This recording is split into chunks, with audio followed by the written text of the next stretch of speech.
Kalau kita lompat, pertanyaannya apakah PSI yang sekarang itu bisa melakukan perubahan peta politik dalam pengertian tadi dengan Jokowi masuk ke dalam. Dengan Jokowi masuk ke dalam, saya ragu atau tidak yakin akan terjadi perubahan itu. Sekarang Mas Kaisang ini, Anda boleh percaya, boleh tidak, itu melakukan apapun yang bisa dia lakukan untuk menaikkan reputasi, citra, suara, dukungan orang terhadap PSI. Antara lain dengan cara mengembangkan jaringan seluas mungkin, jaringannya Pak Jokowi di bawah itu, relawan-relawan Jokowi itu.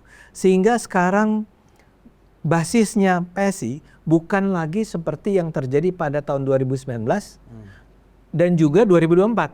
Kalau saya lihat ya, dalam sejarah Indonesia gitu ya, kalau kita bicara kemampuan figur untuk mengubah sistem kepartean, itu saya kira jejaknya sulit ya. Sulit secara individual kita lihat. Jadi uji kesaktian Jokowi akan dibaca oleh publik tentu dalam konteks plus minusnya ya. Apakah Jokowi itu tetap sakti, Bang? Setelah tak lagi bersama dengan PDIP dan setelah lagi tak lagi jadi presiden.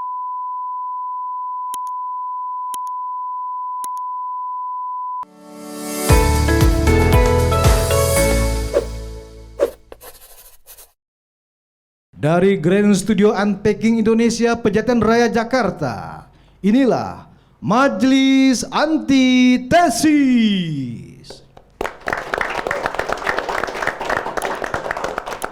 Diskusi Majelis Antitesis malam ini membahas tema perubahan peta politik pasca Jokowi bergabung dengan PSI. Narasumber pilihan sudah kami hadirkan.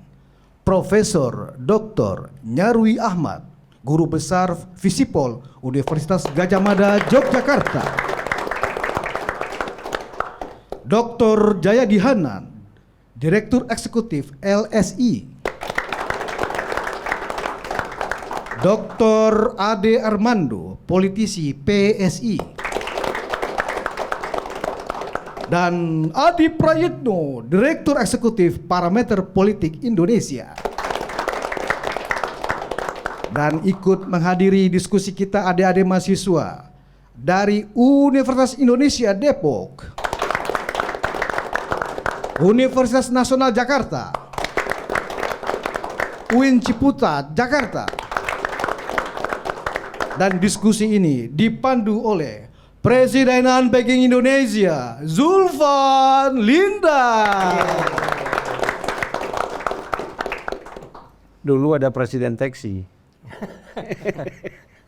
Dia nggak tahu anak-anak kecil nih. Nggak tahu. Warnanya kuning. Tapi bukan kuning begitu. Kuningnya kuning lebih tua lagi. Ini direkam loh, Bang. Nggak apa-apa. Justru kan direkam kita ngomong. Jadi saya lihat tadi ya, waktu Adi Prayitno di sini yang kencang tepuk tangannya. UI. Ya kan? Begitu Ade Armando, UI yang kencang tepuk tangannya. Ya kan? UGM nggak ada. Tapi akhirnya semua tepuk tangan. Enggak ada tadi agak melotot gitu, Bang. Sriwijaya juga nggak ada ya. Baiklah, kita mulai diskusi ini, ya, dialog ini. Bismillahirrahmanirrahim. Assalamualaikum warahmatullahi wabarakatuh. Waalaikumsalam warahmatullahi wabarakatuh. Salam sejahtera buat kita semua. Salam juga untuk seluruh para penonton Unpacking Indonesia dimanapun berada. Salam buat adik-adik mahasiswa dan mahasiswi yang hadir pada malam hari ini. Juga terima kasih kepada seluruh para narasumber kita. Ya, terima kasih juga kepada tadi yang membawa acara. Jadi tadi sebenarnya ulangan tadi itu bukan karena kita nggak tepuk tangan, karena dia ada salah ngomong, kita yang disalahin, akhirnya ulang lagi. Inilah kadang-kadang nggak jelas. Nah, kita ini membahas baru saja kemarin tanggal 19 dan 20 itu ada Kongres Partai Solidaritas Indonesia di Kota Solo. Di Kota Solo ya. Nah, artinya kongres itu cukup meriah, dibuka oleh mantan Presiden Jokowi, kemudian ditutup oleh Presiden Prabowo Subianto. Dan jadi dihadiri banyak menteri, ketua-ketua umum partai. Jadi memang PSI ini partai kecil tapi daya tariknya besar. Itu kan. Nah, jadi ini kita bahas ini karena masih aktual ya. Perlu ada masukan-masukan, kritik-kritikan dari para narasumber dan adik-adik sekalian yang hadir di sini ya. Walaupun sudah menjadi anggota PSI tetap boleh kritik. Memang ada? Hah? Ada yang anggota PSI? Ada, kalau lihat wajahnya ada. Nanti pasti mereka ini nanti begitu selesai nih, Bang, gimana caranya dapat kartu anggota? Kan gitu. Siap, saya udah siap belangkunya udah ada. Ini bohong ya? Nah, tema kita pada malam hari ini adalah perubahan peta politik pasca Jokowi bergabung dengan PSI. Ya, bersama kita hadir tadi sudah dijelaskan Bung Adi Prayitno, Direktur Eksekutif Parameter Politik Indonesia yang paling sering muncul di televisi dan di podcast-podcast. Luar biasa. Apapun masalah politik pasti ada Adi Prayitno. Di karang-karang jadi politik, Bang. Nah, ya, kemudian tadi Mas Nyarwi Ahmad, Guru Besar Fisipol UGM. Sebenarnya dia ini menelikung seniornya. Seniornya dia kan Mas Jayadi Hanan. Dia duluan yang ambil profesor. Gak ngomong-ngomong. Kalau ngomong kan Jayadi bilang jangan dulu, gue dulu. Oh, dia profesor ya? Iya, profesor luar biasa. Itu profesornya karena unpacking aja tuh. Kemudian Bung Adi Armando, ya. Siap. Ya, doktor juga, politisi PSI. Sebenarnya ada satu pembicara perempuan, yaitu Rizka Putri Abner. Tapi dia tidak mau muncul. Oh, belum. Ya, artinya kita kasih tempat untuk kaum perempuan, tapi kaum perempuannya rendah hati. Oh, iya. Nah, bukan rendah diri ya, Ya, rendah hati. Beda tuh. Dia kasihan sama saya. Ya, Pas Nah. Jayadi belum diperkenalkan. Udah sih, satu paket. Oh. udah kan Bung Jayadi tadi, Jayadi Hanan, yang agak kecewa sama Profesor Nyarwi, ya kan? Dan dia ngeluh sama saya, Nyarwi ini nggak jelas Bang katanya. Kenapa? Dia telikung aku profesor duluan gitu. Bukan, dianya nggak maju-maju. Oh gitu. Nah, ini kan begini, kalau kita lihat ya, PSI ini dikenal dengan partai progresif dan partai anak muda. Lalu ada kritik. Siapa? Siapa itu? Carta Politika? Nah, mengeritik. Kalau partai anak muda, kenapa Pak Jokowi jadi masuk dalam struktur gitu? Ya nggak ngerti aja kan Dewan Pembina. Iya. Ya kan? Sebenarnya Dewan Pembina umur 80 juga nggak apa-apa. Karena anak muda tidak mau dibina oleh anak muda juga kan? Pasti itu. Itu nanti Bung Ade lah yang jelaskan. Kemudian PSI ini sudah menjadi partai super terbuka. Kalau saya sudah baca anggaran dasarnya, sebenarnya sudah sangat terbuka. Makanya ini penegasan aja ya, mungkin menjadi super terbuka ini penegasan. Ya namanya marketing, ya kan? Betul nggak Bung Ade? Tapi nanti itu perlu dijelaskan kenapa. Ya. Nah, kita juga mau tahu kira-kira suara partai mana saja yang nanti akan pindah, atau kader-kader partai mana atau anggota-anggota partai mana yang akan pindah ke PSI ketika Pak Jokowi ini menjadi resmi sebagai ketua Dewan Pembina. Lalu satu lagi, apakah tingkat kesukaan kepada Jokowi sekarang 74%? Kalau Burhanuddin mengatakan 72%, tadi ya, LSI dan IJA mengatakan 74%. Mungkin LSI-nya Jayadi mengatakan mungkin 40%. Ini beda lagi. Ya kan? Beda-beda nih. Adi lain lagi. Adi ini tergantung aja. Kita mau minta berapa? Wah, gawat. Waduh. Tapi nanti dia akan tegaskan sikapnya ya. Yang jelas beda lah, Bang. Iya. Nah, Ya, ini penonton perlu tahu, ini pembicara di sini harus kita hati-hati. Ini kapan bercanda, kapan serius. Iya. Jadi kalau ada pernyataan kayak tadi nih 40% itu bercanda ya. Ya, bukan serius. Jangan masukin ke hati. Dan yang Ya, lain, Adi. yang lain tidak akan, lihat. yang lain tidak akan berani bercanda seperti itu dengan Adi Prayitno. Ini kalau kita kan karena udah sering bercanda berdua ini. Oke, saya persilakan dulu mungkin dari kanan, Bung Jayadi, silakan. Jayadi Hanan ya. Karena kanan ya. Ya, Kanan. Hanan. Iya. Jadi apa nih pertanyaannya, Bang? Itu tadi yang saya Peta politik. sampaikan tadi. Ya. Kalau yang dimaksud perubahan peta politik adalah sistem kepartaian, artinya dukungan kepada partai-partai, maka sistem kepartaian Indonesia dalam demokrasi pasca reformasi itu sudah mulai terbentuk selama lebih dari 20 tahun. 99 sampai 2025, sudah 26 tahun, sudah 5 kali pemilu. Data-data yang saya periksa selama 25 tahun itu menunjukkan bahwa sistem kepartaian kita mulai stabil. Artinya suara untuk partai-partai cenderung balik ke partai-partai yang itu saja. Cara mengukurnya secara ilmiah antara lain misalnya dengan menggunakan indeks yang disebut dengan Peterson Index. Peterson Index itu mengukur perubahan atau perpindahan suara dari partai ke partai yang lain, dari pemilu ke pemilu. Nanti di total jumlahnya. Dari 99 ke 2004, total suara yang berpindah menurut indeks itu adalah 25,6% atau 25,5%. 2004 ke 2009 naik sedikit menjadi 29,5%.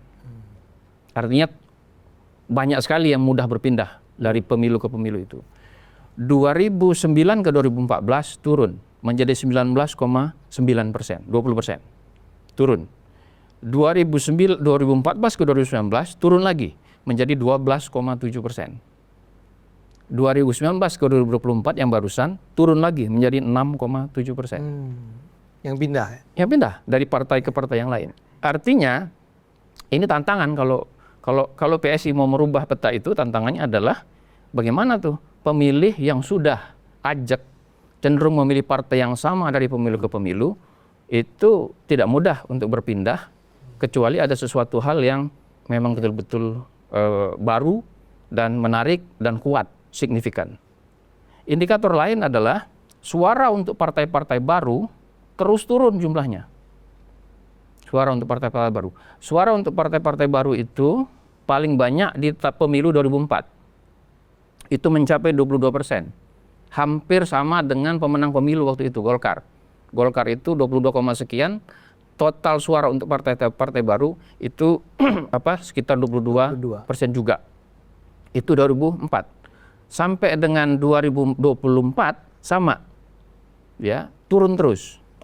Sekarang di 2024 cuma sekitar 6-7% saja suara total untuk partai-partai baru ya.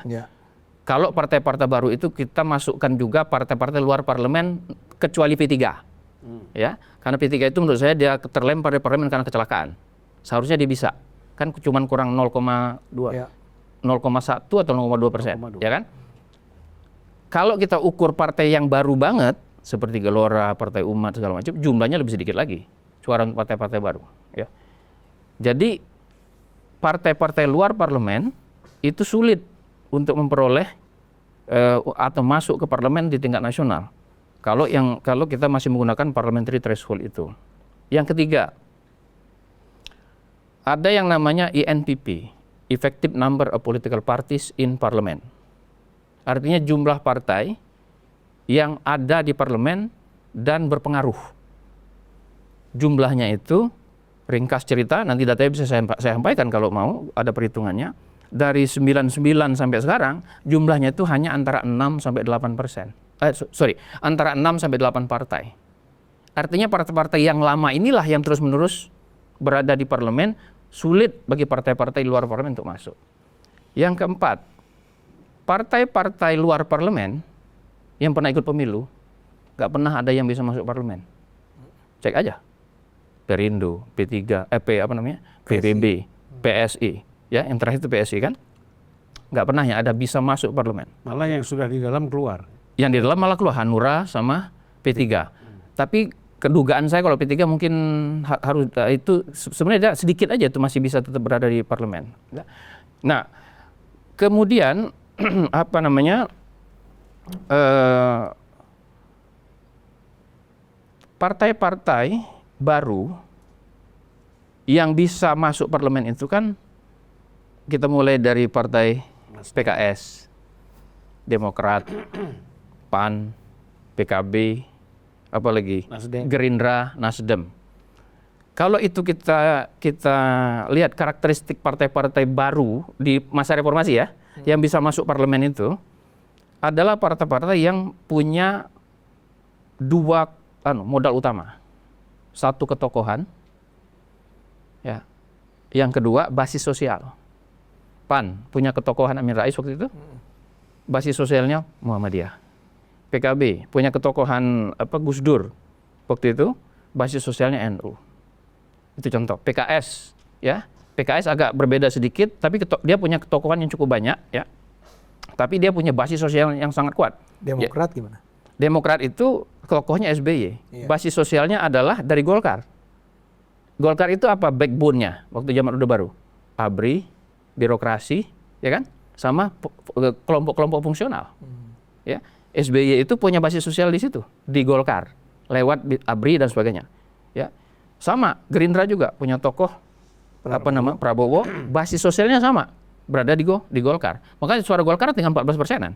Dari berapa? 60%-an, ya kan? Sempat 70 lah. Sempat 70 lah gitu, ya. Terlepas dari bagaimana mereka memperolehnya. Nah, ketokohan yang besar, lalu basis sosial. Ya.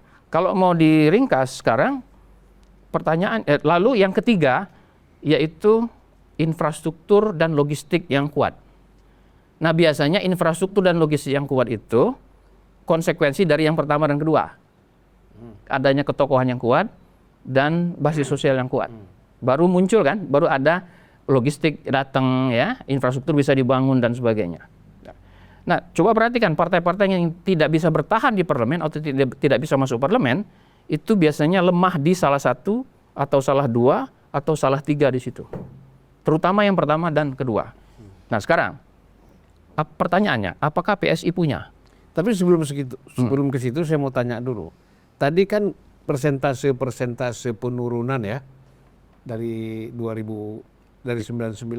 Perubahan suara dari pemilu ke pemilu ya. Iya. Itu namanya indeks volatilitas pemilu. Ya, tapi mengapa itu bisa terjadi? Karena pemilih melihat tidak ada perubahan dari segi kepemimpinan maupun program-program partai dari pemilu ke pemilu. Partainya itu aja. Gitu.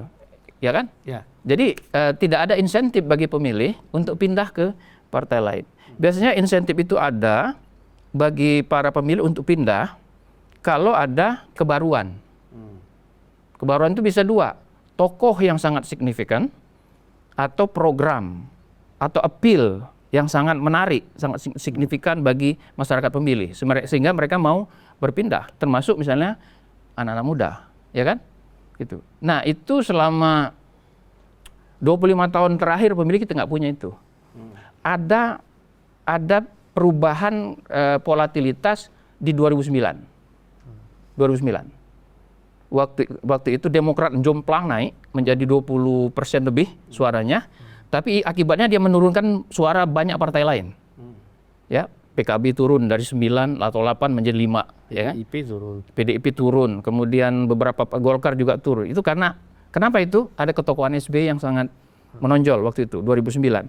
Tapi setelah itu tidak ada. 2014 memang ada tokoh seperti Jokowi, ya kan? Tapi tokoh seperti Jokowi ini tidak seperti SBY. SBY itu lebih lintas sektor dari segi kepartaian dibandingkan dengan Jokowi. Jokowi itu kekuatan tapi juga sekaligus kelemahannya adalah dia memang secara individu kalau dia jadi calon presiden itu bisa menarik bagi banyak orang ya, lintas partai. Tapi kalau bicara partai dia sangat PDIP. Jokowi itu pada saat itu sangat PDIP. Akibatnya kalau bicara partai orang nggak ikut Jokowi. Kalau bicara partai orang kembali lagi ke basis yang saya sebut tadi masing-masing. Nah, kalau sekarang panjang penjelasannya itu. Kalau kita lompat pertanyaannya, apakah PSI yang sekarang itu bisa melakukan perubahan peta politik dalam pengertian tadi Dengan Jokowi masuk ke dalam. dengan Jokowi masuk ke dalam? Saya ragu atau tidak yakin akan terjadi perubahan itu. Bukan yakin tidak ya. Tidak boleh, sebagai ilmuwan sosial kan tidak bisa mengatakan Tapi pasti gini, tidak Bung, terjadi. bukan. Tidak boleh. Dalam agama itu ragu lebih bagus daripada keyakinan yang salah. Ya, ya, ya. Ya, tidak yakin itu berarti ragu kan? Iya. Ragu kan? Saya ragu kalau itu bisa terjadi. Kenapa? Satu, basis sosial PSI nggak ada. Ya. Ada dua teori tentang sebuah partai bisa berkembang. Ada teori namanya social cleavage, artinya ada basis sosial dulu, terbentuk partai, lalu dia punya suara. Kayak Muhammadiyah, NU, kayak PAN, PKB, ya. Tapi teori itu kemudian dibantah atau ada rivalnya, yaitu teori namanya institusional, ya, teori institusi. Ada institusinya dulu, nanti basis sosial bisa dibangun. Setahu saya ketika awal berdirinya PSI, pendekatan itu yang mau dipakai. Ada institusinya dulu, dibangun programnya, lalu basis sosial terbentuk lewat anak-anak muda. Tapi itu perlu makan waktu. PSI kayaknya nggak sabar. Sehingga dia berubah. Kan PSI hadir setahu saya untuk memberikan politik yang berbeda. Misalnya politik menggantung pada tokoh, ya kan? Politik hanya berbasis pada ikatan-ikatan primordial, ya, keagamaan, kesukuan dan sebagainya, ya kan? Nah, rupanya ya itu memang itu butuh waktu, ya. Tapi tampaknya PSI nggak sabar, sehingga dengan segera pemilu menjelang pemilu 2024 dia kemudian berubah, menggantungkan dirinya pada tokoh yang namanya Jokowi. Jadi sebenarnya asosiasi PSI dengan tokoh Jokowi itu sudah lama menurut saya. Nah, apakah ada partai yang berhasil menggunakan pendekatan seperti itu, membangun basis sosial, tapi tidak melalui tersedianya basis sosialnya terlebih dahulu, seperti PAN atau PKB? Ada, Partai Golkar. Golkar kan ada organisasinya dulu. Lalu terbentuklah kemudian baris loyalis Golkar sampai sekarang, yang jumlahnya sekitar kalau dibesarkan antara 12 sampai 20%. Itu nanti naik turun kan, tergantung pada dinamika pemilu. Tapi itu perlu waktu lama. Golkar dibantu oleh negara kan untuk membangun itu, gitu. Nah, itu jadi data-data itu memberi saya kesimpulan sementara bahwa sementara ini kalau tidak ada sesuatu yang betul-betul luar biasa, sulit untuk menggoyang sistem kepartaian itu dengan tradisi itu ya. Iya, sistem kepartaian yang ada itu, ya. Ya, silakan teman-teman PSI kalau mau mendobrak itu menarik ya. Sebagai ilmuwan politik, saya belum ketemu rumusnya gitu. Nah, seharusnya kalau ketokohan Jokowi itu berpengaruh, Bang Adi selalu berbeda sama saya soal ini. Harusnya itu terbukti di 2024.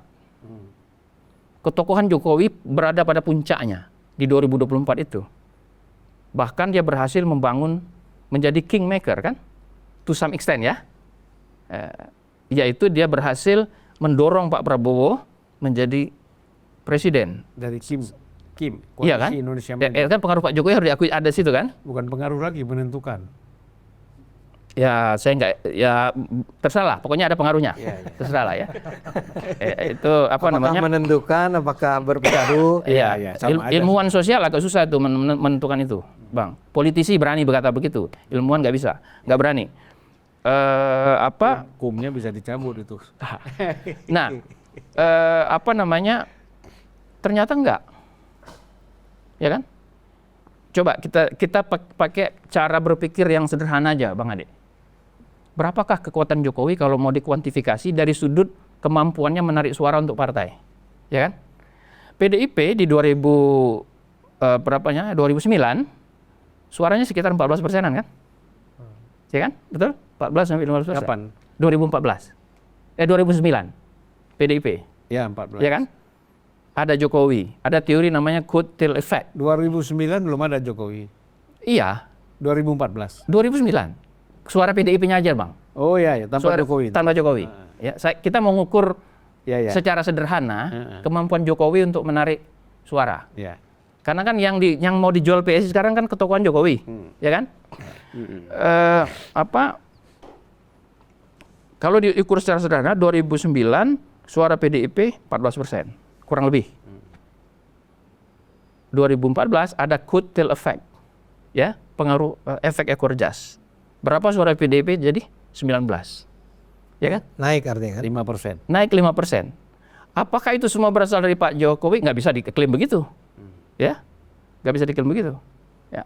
Lalu apa bukti bahwa kekuatan Jokowi sudah menarik suara untuk partai sudah selesai di 2014? 2019 tetap ada coattail effect. Tapi coattail effect Pak Jokowi terhadap PDIP di 2019 mempertahankan suara PDIP. Naik 2%. Tetap 19, Bang. Bukan 2014 kan 19%. 2019 tetap 19%. Artinya apa? Artinya itu kekuatan Jokowi untuk menarik suara. Oke. Nah, itu untuk menarik suara. Oke, kita besarkan 5%. Sekarang Jokowi pergi di 2024. Ya kan, dari PDIP. Apakah dia menurunkan suara PDIP? Iya. Secara sederhana. Kenapa? Karena suara PDIP turun dari 19% di 2019 menjadi 16,7% di 2024. Artinya perginya Jokowi menghilangkan, kalau itu ini disederhanakan ya, 2,3. menghilangkan 2,6% atau 2,3%-an. Kemana larinya 2,6-2,3% itu? Sekitar 1% ke PSI. PSI naik dari 1,89 menjadi 2,83% suaranya, ya kan? Betul, ada asosiasi tuh antara Jokowi dengan PSI di situ. Karena hampir 50% suara yang tadinya ke PDIP kira-kira pindah ke PSI. Hasilnya PSI tidak naik. Itu Jokowi berada di puncak ketokohannya. Dia presiden, punya kekuasaan, ya. Approval ratingnya mencapai 80-an persen, 85 waktu itu di 2024 itu. Nah, apakah itu akan berulang? Hukum alam mengatakan seorang presiden yang populer, sepopuler apapun seperti Obama, kalau dia sudah turun, popularitas itu turun. Nah, ini sudah saya sampaikan ke Bang Adi nih di banyak kesempatan. Dan saya nggak pernah setuju. Ya boleh, tapi itu kan data. Ya, ya. Iya, silakan. Itu kan data. Kita Bung Adi. Gitu. Ini udah selesai belum? Masih boleh terus. Sedikit lagi, Terus ya. ya. Ya. Jadi gimana cara ngukurnya? Oke, kita pakai logika sederhana lagi untuk ngukur. Kalau kita survei nasional, biasanya untuk mengukur popularitas ketokohan seseorang, termasuk mantan presiden, kita menggunakan pertanyaan, walaupun belum pilpres masih jauh, kita tanya, kalau pilpres diadakan sekarang, secara top of mind, kamu pilih siapa? Ya. SBY di bulan Oktober dan Desember 2015, setahun lebih setelah dia turun sebagai presiden, top of mind-nya, elektabilitasnya masih di antara 4-5%. Jokowi di bulan April tahun 2025, beberapa bulan, 6 bulan ya, setelah turun, top of mind-nya di 2,3%-an.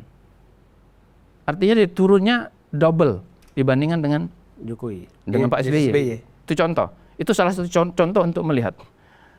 Dan itu kemudian dibuktikan oleh tingkat kesukaan kepada Jokowi yang sudah tinggal 70-an% dari survei-survei itu kan, 70-an%. Kesukaan Jokowi itu kan selalu di atas 80-85%. Turun menjadi 70-an%. Jadi itu bukti-bukti ilmiah yang menunjukkan bahwa ketokohan Jokowi tidak lagi sekuat ketika dia menjadi presiden. Nah, yang kedua, basis sosial. Basis sosial PSI itu apa? Adik-adik bisa baca ya, ada buku namanya Unity in Division. Ya, Diogo Fossati. Beberapa ahli politik kita juga melakukan penelitian. Di manakah spektrum ideologis PSI? Kan spektrum ideologis di Indonesia itu partai-partai bisa dibagi dua aja. Lebih ke Islami atau lebih ke sekuler kan? Lebih ke kanan, Jayadi Hanan, lebih ke kiri gitu kan? Nasionalis. Lebih ke nasionalis sekuler atau nasionalis yang lebih Yang ke kiri Islamis. siapa? Ya, PSI itu di ujung kiri. Dia berimpit dengan ujung kiri dari PDIP. basis sosial PDIP. Jadi kalau mau disederhanakan, PSI itu sebenarnya PDIP urban kiri.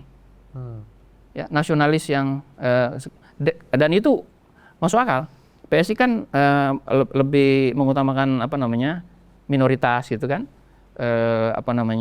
peran agamanya lebih berkurang dalam politik dan sebagainya. Mirip-mirip PDIP kategorinya.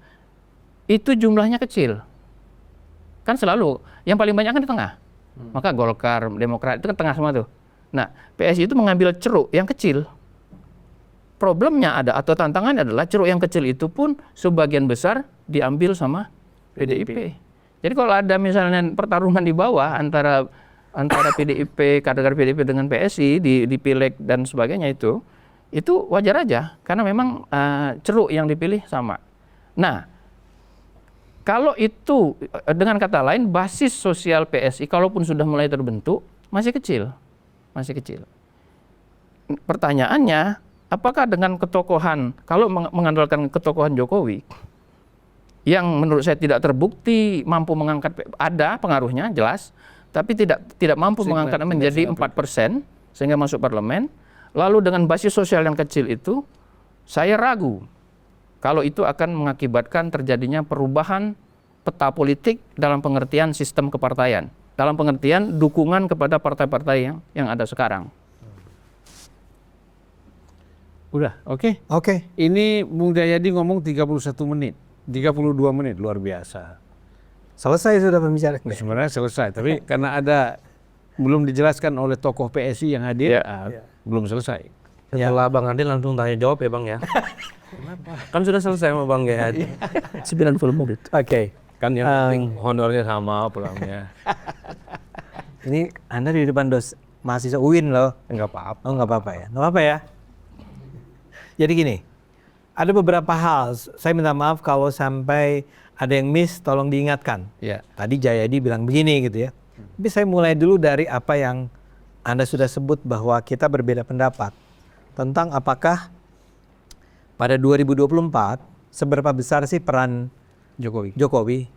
Saya bilang begini, itu kecil karena pada saat itu terlalu sempit waktu yang disediakan, yang tersedia saat itu bagi orang untuk bisa mengenali bahwa PSI itu adalah partainya Jokowi.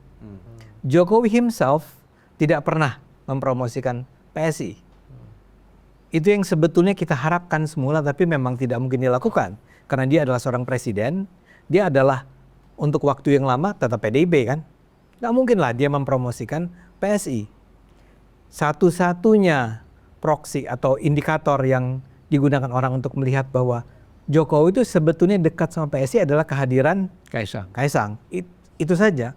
Kaisang sendiri kan baru menjadi ketua umum PSI itu beberapa bulan menjelang pemilu. Itu pun dihajar habis. Ya, saya membayangkan masyarakat, terlalu banyak masyarakat yang bertanya, sebenarnya PSI itu Jokowi nggak sih? Ya, dan PSI sendiri tidak kunjung berhasil atau bermampulah ya menunjukkan bahwa kami ini partainya Jokowi loh. Jadi efek dari Jokowi tentu saja tidak besar terhadap PSI karena faktor-faktor tersebut. Itu yang saya pada 2024 ya. 2024. Ya karena dari 2014-2019 beliau ini kan Pak Jokowi ini adalah PDIP biar gimana pun kan. Anda boleh berdebat apapun bahwa sebetulnya orang sudah bisa melihat adanya konflik antara Jokowi dengan Megawati Menjelang Pilpres. Bahkan sebelumnya juga kadang begitu yang dia disebut sebagai kamu tuh petugas partai begitu ya. Kamu krempeng. Ada juga. Ya ada mungkin ya. Ada. Yang ada di foto di dalam sebuah ruangan di mana Kan Bu Mega bilang kasihan Jokowi sampai krempeng begitu. Kalau nggak ada kalau nggak ada PDI kasihan deh. Itu kata Bu Mega kan? Iya. Tapi yang poin saya adalah ya memang tidak bisa terlalu diharapkan ketika itu Jokowi itu bisa berperan, bisa menyumbang pada suara PSI. Kaisang sendiri kecewa, dia bahkan sempat merasa bahwa saya tuh nggak sanggup ya. Dan teman-teman harus menyatakan, Mas Kaisang itu sudah sanggup menaikkan dari 1,9 ke 2,9. Dan itu adalah sesuatu yang harus disyukuri lah. Itu adalah sebuah pencapaian yang dilakukan Anggota DPRD naik Udah, nggak? 2 kali lipat. 2 kali lipat. 2 kali lipat. Kalau jumlah anggota DPRD ya naik 2 kali lipat. Tapi kan orang melihat yang tetap DPR RI. nggak lolos kan, Iya, iya. ya. Jadi seolah-olah gagal nih PSI. Saya sih menganggap semula saya bahkan menganggap kayaknya memang udah nggak ada masa depannya PSI. Selesai nih. Walaupun saya tidak pernah mengatakan dan menunjukkan itu, tapi saya menganggap emang nggak tertolong PSI ini. Ya. Tapi kehadiran Kaisang mengubah. Ya. Jadi itu yang saya katakan kenapa saya tidak percaya dengan tesis bahwa Jokowi tidak punya peran apa-apa terhadap naiknya suara Bukan tidak ada peran apa-apa, kecil kecil. persentasenya. Terlalu kecil lah ya. Ya. Nah, tapi sekarang kan pertanyaan besarnya sekarang kenapa saya tetap optimistis? Saya menjawab optimis. Saya ini anggota PSI yang maju pada tahun 2024. Dan terpilih tapi tidak lolos partainya kan? Suara saya cukup besar agar saya terpilih, tapi PSI nggak lolos parliamentary threshold. Jadi saya nggak bisa maju karena itu. Iya. Ya. Dan sampai sekarang saya tetap berniat 2029 saya maju lagi. Dan beberapa orang sudah menyatakan kami akan ke PSI dan maju di PSI karena kami percaya pada PSI. Ya. Sekarang Anda nanya, teori Anda tuh kuat sekali dan saya harus akui bahwa kalau saja tidak dilakukan sesuatu, teori Anda saya akan gunakan, saya bicara sama teman-teman PSI. Saya akan minta barangkali Anda presentasi di depan orang-orang PSI. Yang Anda katakan dua hal kan, ketokohan dan basis.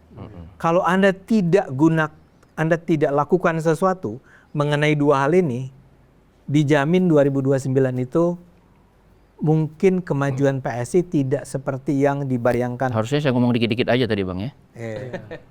Diambil semua sama dia. Iya. Jadi kalau saya nggak undang Anda, saya ngomong di PSI. Seolah-olah itu teori saya. Padahal itu teori Jayadi yang diambil juga dari orang lain. Iya. Ya. Enggak dong, dari data-data yang saya punya. Oh, bukan pakai teori. Anda sebut tadi ada teori. Oh, itu teori besar kan data-data Indonesianya kan dari Iya. dari riset kita. Terpaksa saya harus undang dia kalau gitu. Iya. Karena data dia nggak berhadiah bagi sama kita. Ya jangan yang berkeringat harus ada juga lah. Nggak, saya mau kembali. Yang data itu mahal. Iya. Bro. Setuju. Kan kalau di PSI bro kan. Setuju bro. Tapi mungkin teman-teman mudah-mudahan nangkep ya. Ada tokoh, ada basis. Nah, makanya kami merasa beruntung sekali ketika Jokowi pertama-tama mengizinkan Kaisang masuk ke PSI. Tapi ingat, waktu itu waktunya terlalu sempit. Sekarang, Mas Kaisang ini, Anda boleh percaya, boleh tidak, itu melakukan apapun yang bisa dia lakukan untuk menaikkan reputasi, citra, suara, dukungan orang terhadap PSI. Antara lain, dengan cara mengembangkan jaringan seluas mungkin, jaringannya Pak Jokowi di bawah itu, relawan-relawan Jokowi itu. Sehingga sekarang basisnya PSI bukan lagi seperti yang terjadi pada tahun 2019 dan juga 2024. Jaringan di bawah itu, PSI itu lemah memang. Karena pada dasarnya partai ini didirikan yang bekerja di partai ini adalah bukan aktivis. Orang-orang pintar, ya, seperti Anda ini, tapi lebih muda kali ya. Tapi nggak jago di lapangannya. Untuk ketemu dengan orang. Yang direkrut oleh Mas Kaisang itu, yang saya lihat ya, karena saya sendiri harus diakui, saya itu bukan orang dalam, bukan di core grupnya, bukan intinya PSI. Saya lebih ke pengamat tapi di dalam. Itu adalah orang-orang yang tadinya adalah ketua Ikatan Mahasiswa Islam, bukan yang organisasi Jayadi sayangnya. Pelajar Islam Indonesia, saya nggak dengar tuh ada. Tapi ada Ketua Umum HMI. ada IMM, ada ya?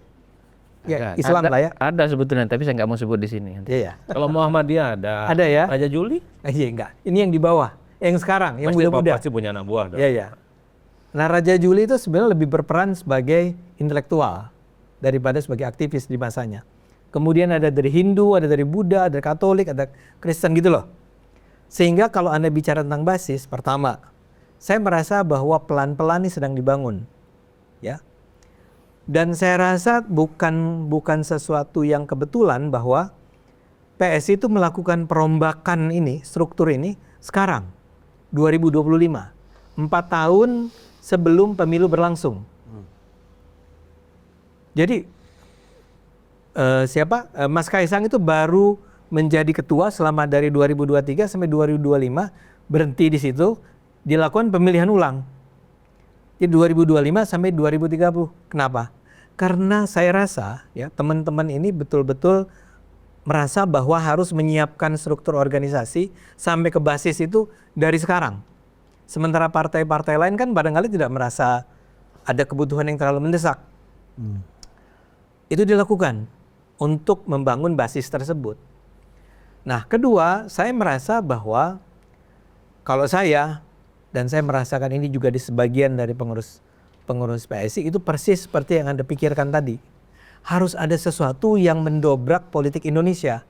Baru PSI itu akan dianggap ada artinya di Indonesia saat ini.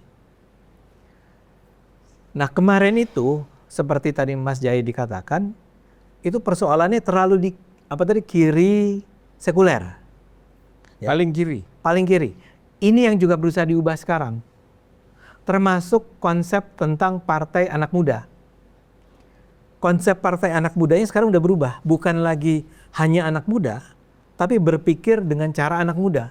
Tapi orang-orangnya, saya ini 64 tahun ini. Bukan 46. Semangatnya 46. Semangatnya 46. Jadi 64 tahun, BNI ya? tetapi 45. ya ada di PSI. Dari dulu orang bilang tuh, itu Ade Armando ngapain ada di PSI? Ya tapi karena saya kepengen main sama anak-anak muda kan, daripada sama orang-orang tua ini kan capek kita. Oh jadi gitu ya. Iya, ngobrolnya terlalu serius kan. Ya, kalau sama kalian lain lah ya. Sama dia sama Rizka kan enak. Iya enak. Ini anak-anak milenial. Baru Anak-anak tahu, kalian saya Z bahkan ya. Itu enak. Ya. Jadi, nah sekarang ada Jokowi. Jokowi itu seumuran saya. Iya. Maaf ya, kita satu generasi ini. Baby boomers. Dia Juni atau Juli ulang tahunnya. Kapan Riz? Dia Juni atau Juli? Juni. 20 Juni. 20 Juni. Cucunya Anies Baswedan 21 Juli. Oh dia Gemini. Saya September. Dia hanya selisih beberapa bulan. Orang kan bilang, ya misalnya PDIP itu beberapa udah ngomong tuh. Apa itu partai anak muda? Ya. Bosnya Jokowi. Iya. Nah orang-orang ini tidak menangkap, gagasannya emang udah berubah. Udah nggak penting, Anda boleh orang tua masuk ke PSI, tapi cara berpikirnya mendobrak. Semangat muda. Semangatnya semangat muda. Iya. Pertanyaan terbesar, memang Mas Jayadi, bisa nggak kita mendobrak? Contohnya apa? Isu yang menurut banyak kita barangkali dianggap sebagai salah satu persoalan Indonesia, kenapa Indonesia itu tertinggal dari negara lain adalah, menurut saya, korupsi. Partai-partai lain menurut saya terlalu nyaman dengan korupsi di Indonesia. Terlalu nyaman. Dan partai-partai politik itu terlibat dalam melestarikan sistem korupsi di Indonesia. Money politics lah, bayar pemilih, segala macam. Ini yang oleh sebagian orang-orang PSI dikatakan kita harus dobrak. Bukan hanya for the sake of, bukan hanya untuk kepentingan naikin popularitas, tapi memang untuk melawan sistem yang busuk ini. Pertanyaannya, sanggup nggak? Itu pertanyaan terbesarnya. Jangan Anda pikir melawan korupsi itu gampang. Terlalu banyak ancamannya. Mungkin sebagian orang PSI juga lama-lama berpikir, nggak usah lah. Ya, pelan-pelan aja. Kita bikin pencerahan aja. Kalau saya menganggap persis seperti yang Jai dikatakan. Kalau Anda dikenal sebagai partai yang melawan korupsi, berusaha menggolkan undang-undang aset, Rampasan aset. percaya deh. Akan banyak orang, anak-anak muda terutama, nggak usah muda-muda amat, nggak usah Z amat gitu ya. Mungkin millennials, atasnya milenial apa? Gen? Oh X ya. Gen X, Kan jumlahnya cukup banyak. Anda kan bonus demografi nih. Ya nggak?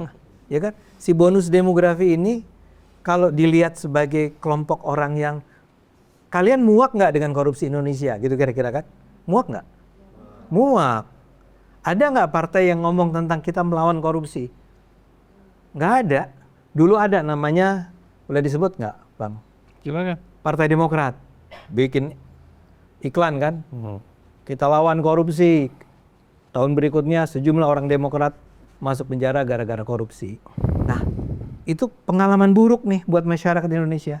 Bisa nggak PSI memilih untuk menjadi yang melawan itu semua? Nah, jadi kita punya Jokowi sekarang. Dan Jokowi itu sudah menyatakan 2 kalimat kunci. Saya akan total mendukung PSI. Saya akan kerja keras mendukung memperjuangkan PSI. Itu kalimat dia nih. Nah, kalau dikatakan dia menjadi ketua Dewan Pembina, itu belum ya, kawan-kawan. Itu cuman asumsi kita aja dia udah menjadi ketua Dewan Pembina. Tapi dia sebetulnya belum menyatakan dia masuk jadi ketua Dewan Pembina. Tapi dia sudah menyatakan saya akan kerja keras untuk PSI. Saya akan total buat PSI. 12 hari lagi akan diputuskan jadi atau tidak sebagai ketua Dewan Pembina. Dia. Ya 12 hari lagi tunggu ya.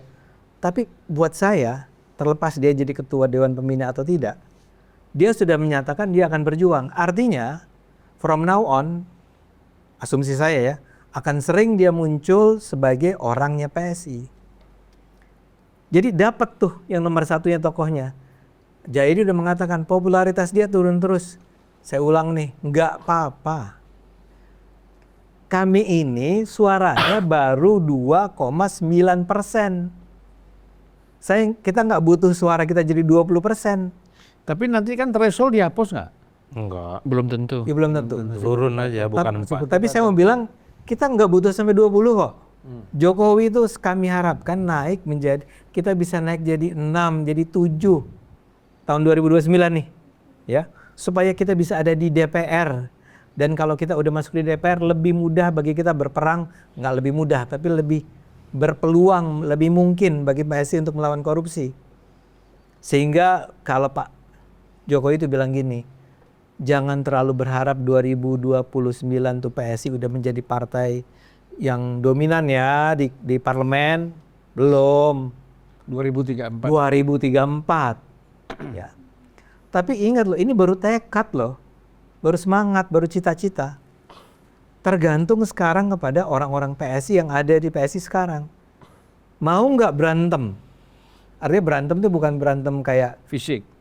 ya kalau fisik nggak lah. Bukan fisik maksudnya kan? Tapi nggak, kalau dulu kan lebih ke arah perang melawan apa misalnya agama gitu ya. Kan sekarang pelan-pelan kelompok-kelompok radikal agamanya udah semakin turun kan. Jadi nggak usah lagi harus berhadapan. Tapi sekarang berani nggak memperjuangkan gerakan anti korupsi. Nah, kalau ini berhasil, sebut aja lah apa yang terbesar korupsi, yang mungkin nomor 2-nya Intoleransi. intoleransi, ya. Bisa nggak Anda terus-menerus kami ya menyuarakan itu? Saya mau bilang kalau saya sih saya bersedia. Tapi saya akan katakan saya tidak merepresentasikan teman-teman PSI ya. Saya cuman satu dan beberapa kawan PSI punya semangat semacam itu. Tapi kalau itu dilakukan, Kang Jayadi, saya termasuk orang yang percaya bahwa apa yang Anda ragukan itu tidak akan terjadi. Dan setelah mengatakan itu, saya akan mengatakan, tapi kalau itu tidak dilakukan, ya pertama, kalau Pak Jokowi itu menurut saya dia sudah menunjukkan, saya bersedia loh di sisa hidup saya ini berjuang buat PSI. Ya, dia tuh sama udah 64 tahun. Ya, sampai umur 70, 75 dia mau perang buat PSI. Jadi yang satunya tuh nggak usah diragukan. Dan saya nggak apa-apa kalau Anda bilang dia sekarang udah turun terus popularitasnya, it's okay. Tapi sekarang artinya yang harus naik popularitasnya adalah yang di bawah. Nah, bisa nggak kita menggarap yang basis? Saya terima kasih untuk masukan itu. Saya akan katakan itu pada teman-teman. Bayar dong Bung Ani. Iya, pasti.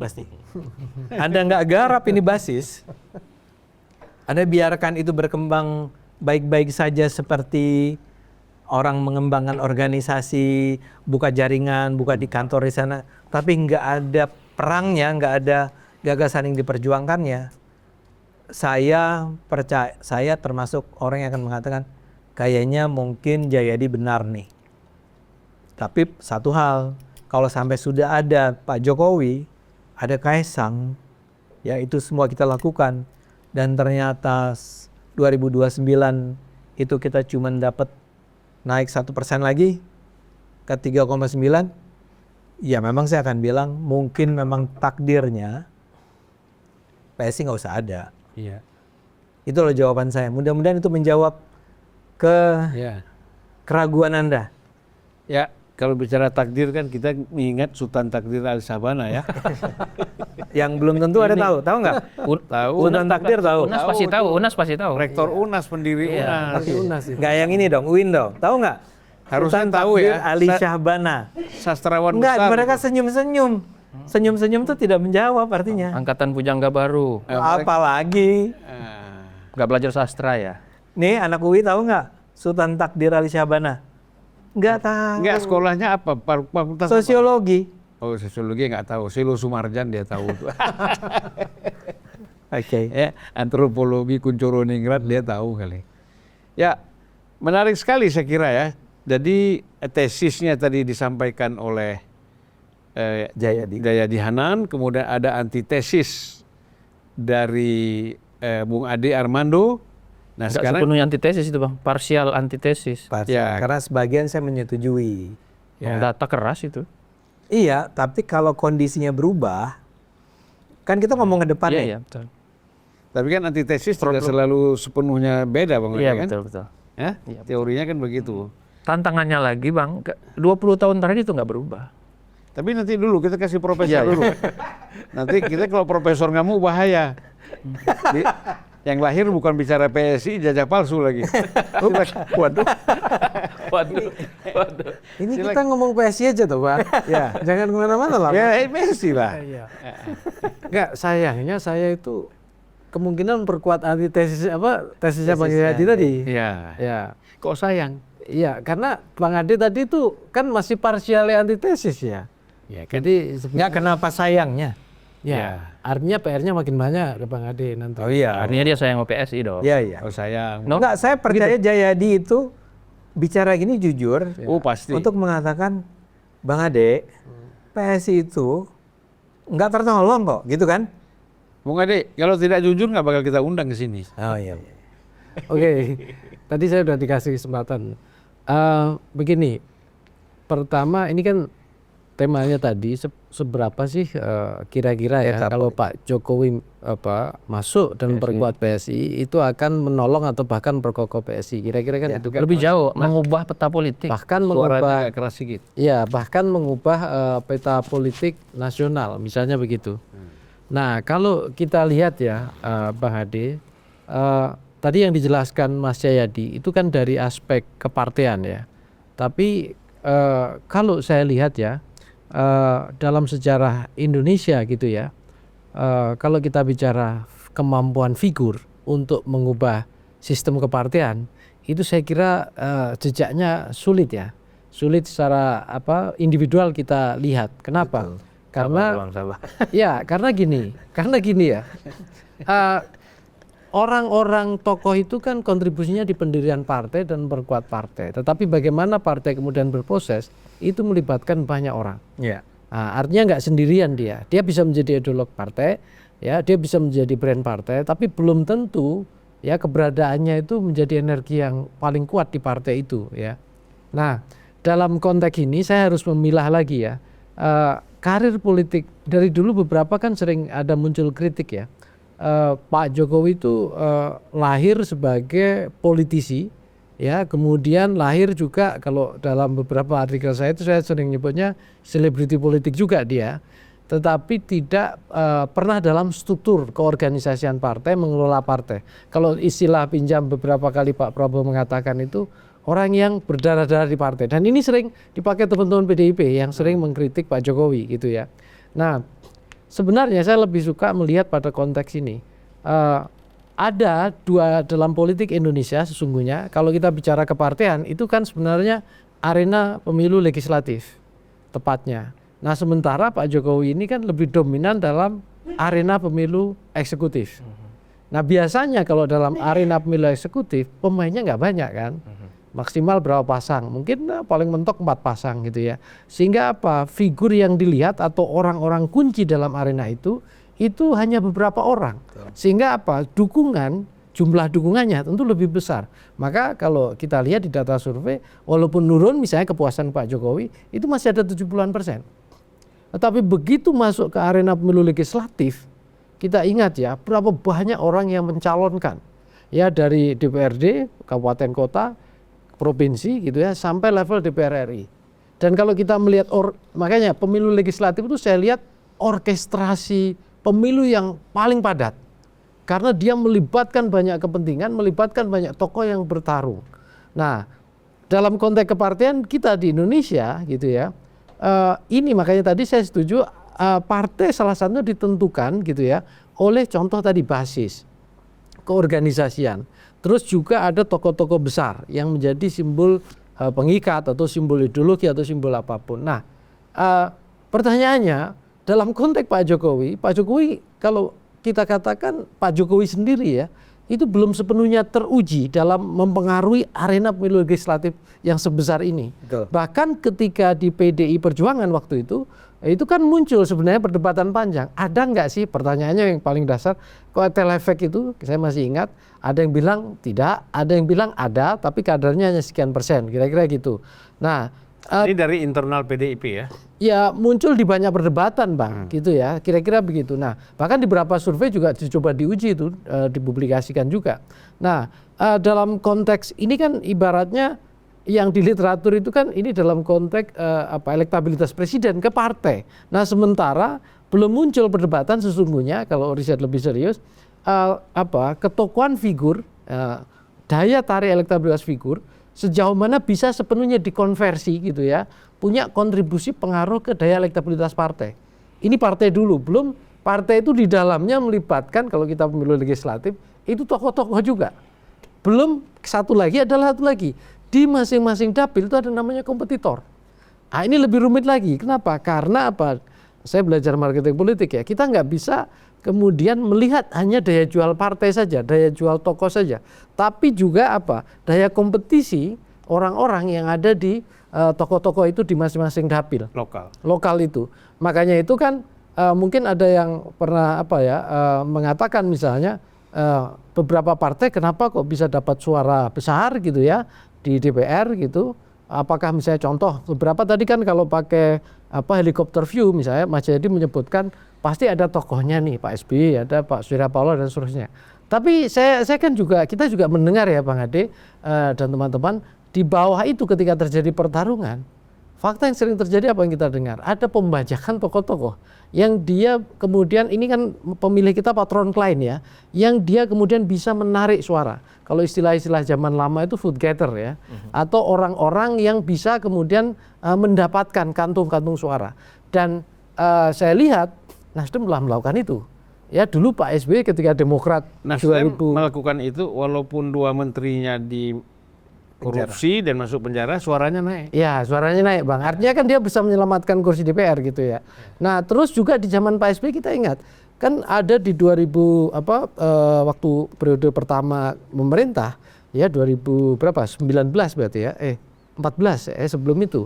Jadi periode sebelum 9 itu kan suara Demokrat naiknya drastis.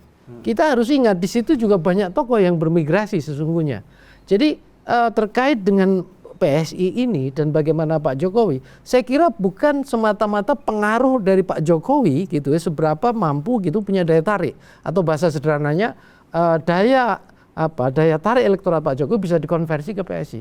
Tetapi mungkin pertanyaannya adalah seberapa pengaruh Pak Jokowi ini dan juga tentu ya itu mampu katakanlah menggait orang-orang, para pekerja politik, para tokoh-tokoh politik lokal ini kemudian tertarik bergabung ke PSI. Ya. Dan ini bisa menjadi pilar-pilar gitu yang ada kemungkinan bukan sepenuhnya menggantikan atau dari basis sosial dan di tingkat daerah, tetapi bisa menolong kaki atau jangkar PSI.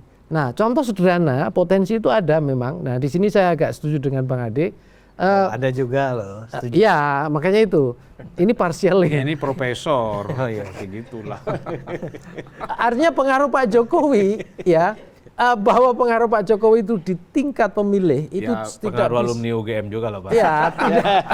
Wah, jangan dicampur-campurin diskusinya. Jangan sampai masuk ijazah ya. Artinya gini, pengaruh elektoral Pak Jokowi itu gitu ya, dalam konteks dirinya sebagai tokoh panggung eksekutif itu nggak bisa sepenuhnya kita konversi ke legislatif. Ya. Dengan angka bahkan mungkin 4% aja menurut saya berat juga. Tadi Mas Jadi mengatakan itu kan hanya sekian 2, sekian persen misalnya. Tingkat top of mind-nya misalnya. Artinya kalau pengaruh itu saya setuju. Sangat sulit mengkonversi gitu ya daya pengaruh Pak Jokowi yang pernah didapatkan di panggung eksekutif ke arena legislatif yang sangat padat, sangat keras, dan banyak pemainnya, banyak kompetitornya. Yang mungkin dilakukan apa? Pengaruh Pak Jokowi, elit-elit dan tokoh-tokoh ini, baik di level top leader, artinya di nasional maupun di daerah-daerah. Nah, terbukti apa?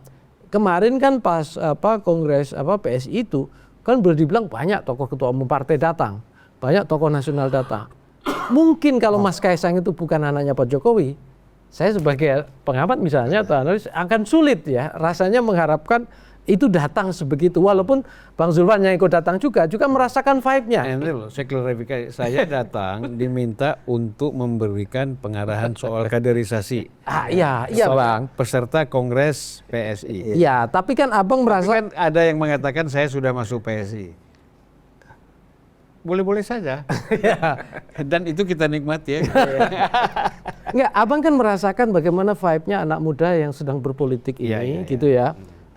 Hadir bersemangat tuh artinya ada vibe itu gitu loh. Tetapi saya mau mengatakan terkait dengan istilah sosok Kaisang sebagai figur ketua umum PSI akan sulit kalau dia berdiri sendiri, katakanlah artinya tadi itu tidak mungkin para tokoh itu bersemangat luar biasa gitu mengapresiasi. Kalau tanpa keberanian Pak Jokowi artinya apa?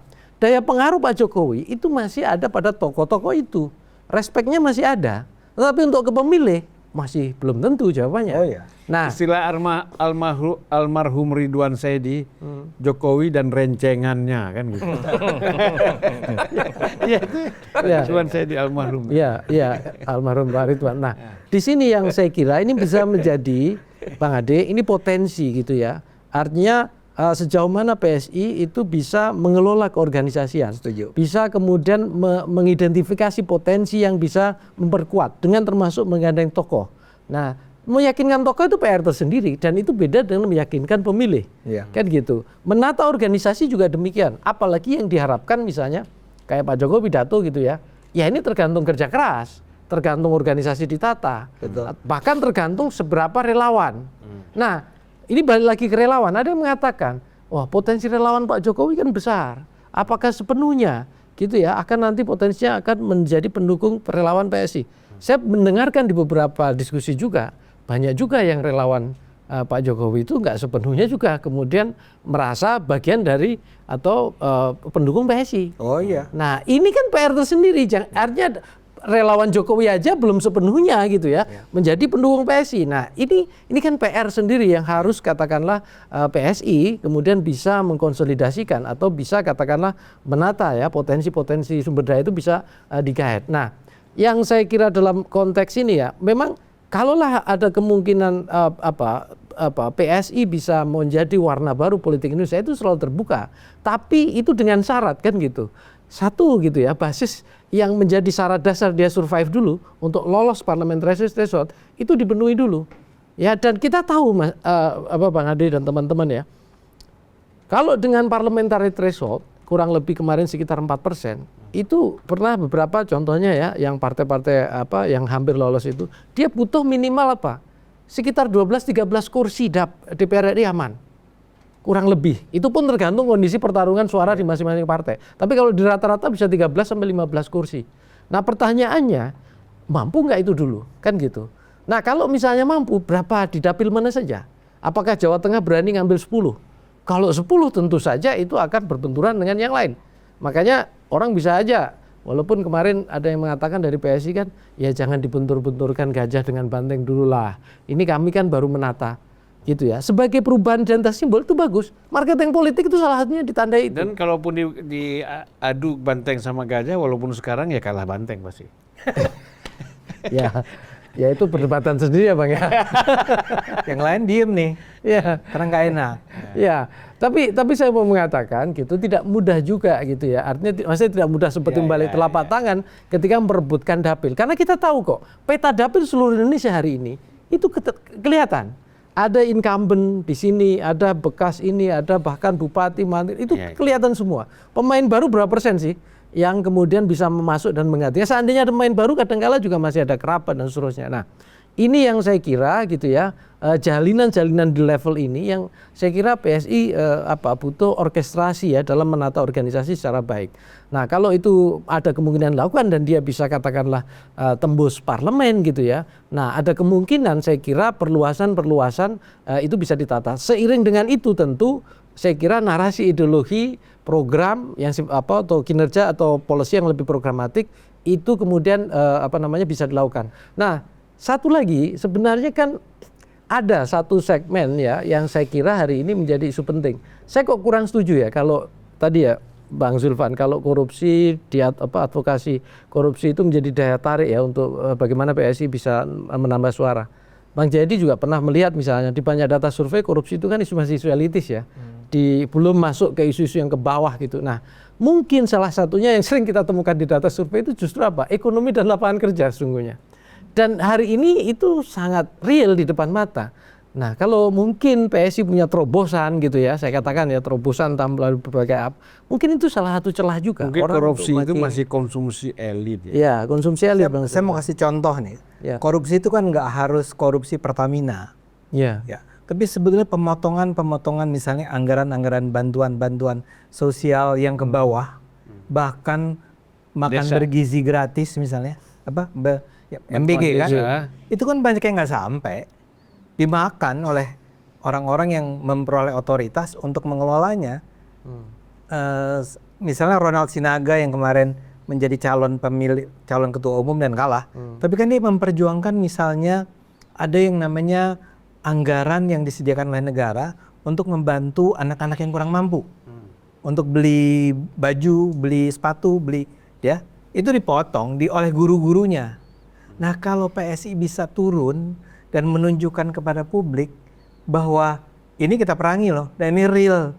Ada anak-anak yang akhirnya memperoleh anggaran tersebut, dana tersebut, karena ada turun tangannya orang-orang politik. Oke, sedikit saya lanjut. Saya setuju Bang. Panjang-panjang lagi udah setengah jam. Tapi itu segmented.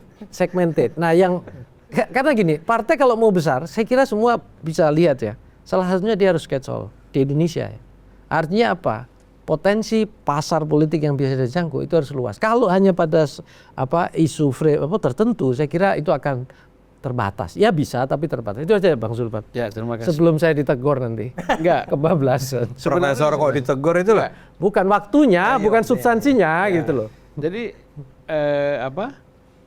menarik sekali ya. Saya kira ya lebih mengerucut lagi apa yang disampaikan oleh sebenarnya melanjutkan apa yang disampaikan oleh Bung Jayadi, kemudian oleh Bung Ade.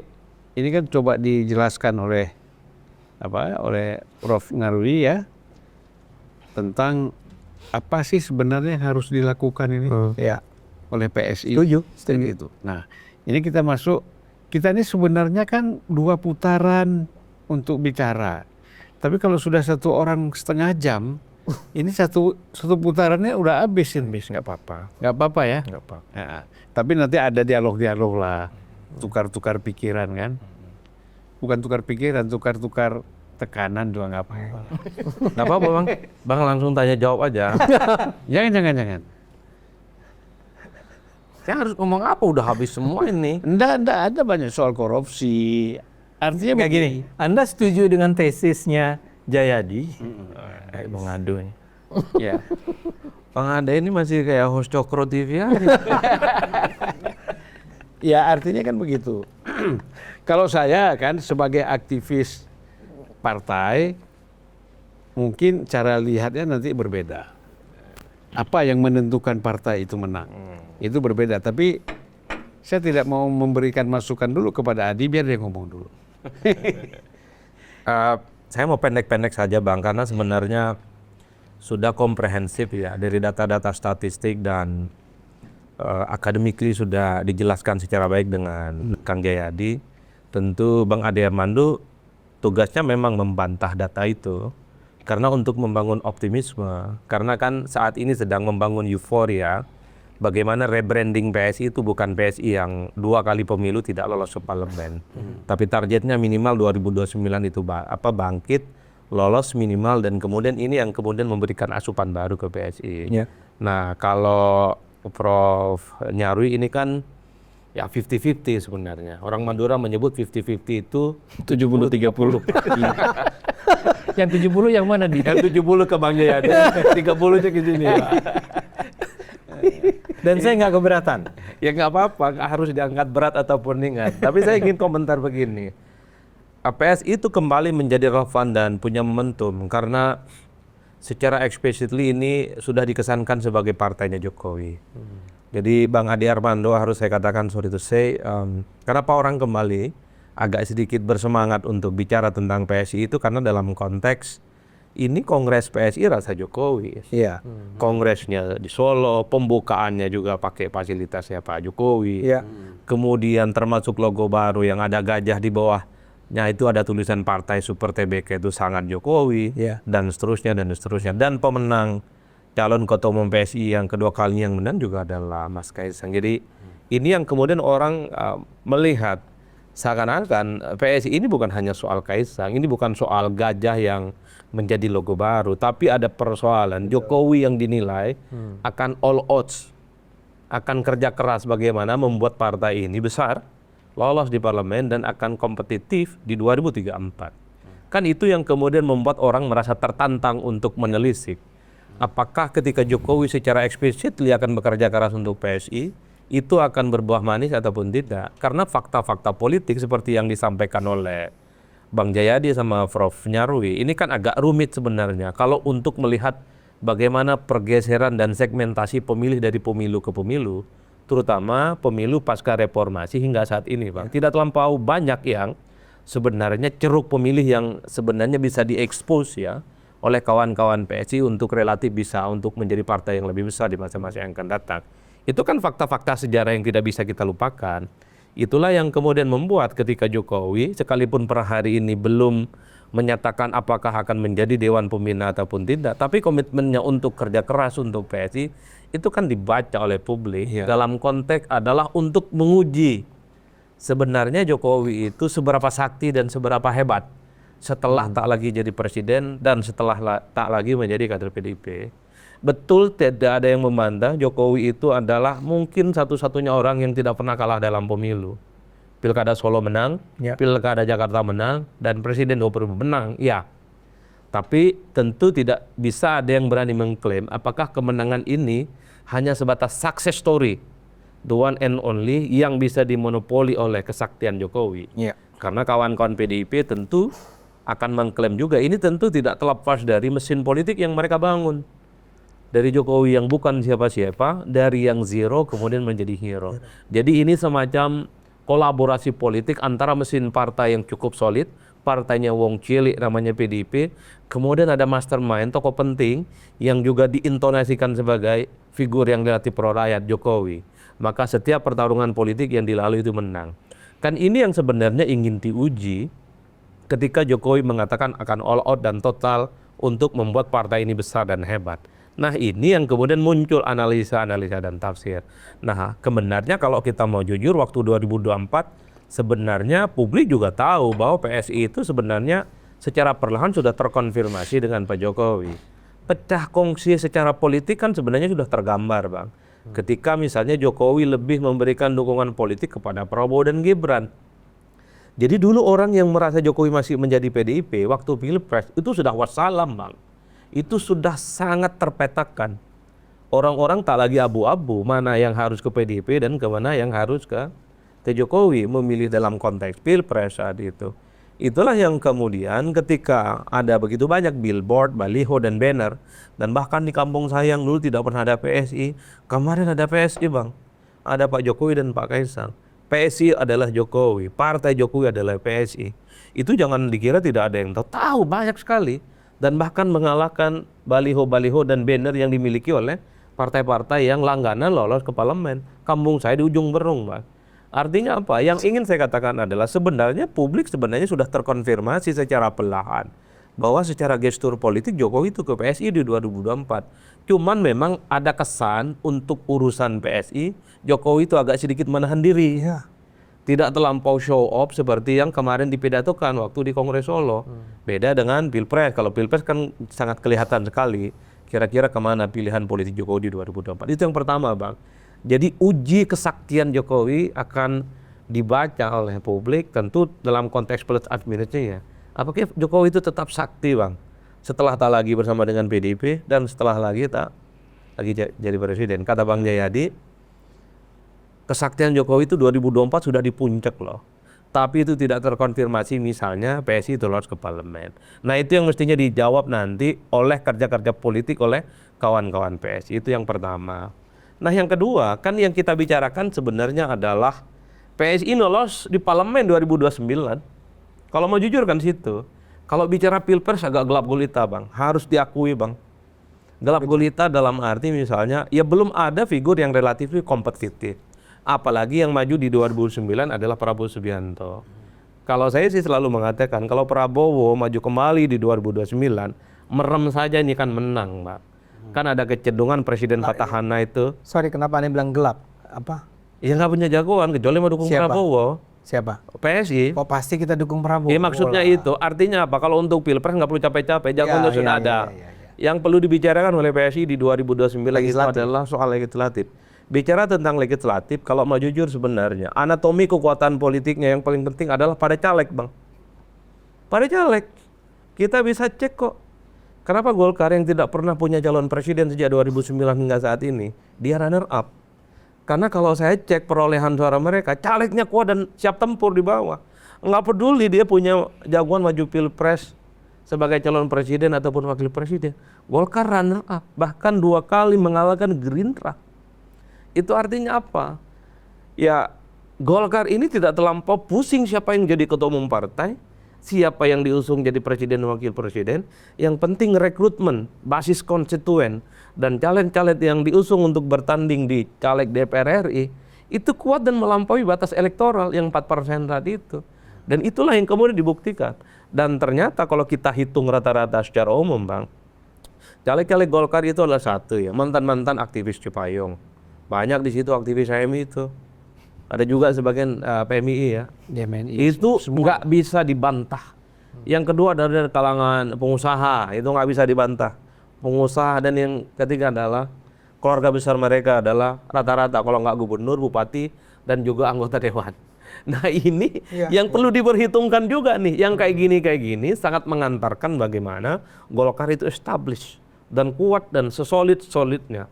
Melampaui beberapa pileg, nggak punya jagoan di Pilpres, tapi dia kuat sebagai partai secara signifikan. Bahkan di 2024 yang kemarin kan sama-sama 16% sama PDIP. Beda 0,0 sekian persen saja. Kursinya beda ya dia? Iya, kursinya aja, konversi menjadi kursi beda. Artinya apa? Kalau PSI memang berpikir bagaimana di 2029 itu lolos, cari caleg yang relatif kompetitif, ya minimal seperti Bang Ade Armando di Jaksel lolos, tapi PSI-nya nggak lolos. Suaranya hangus.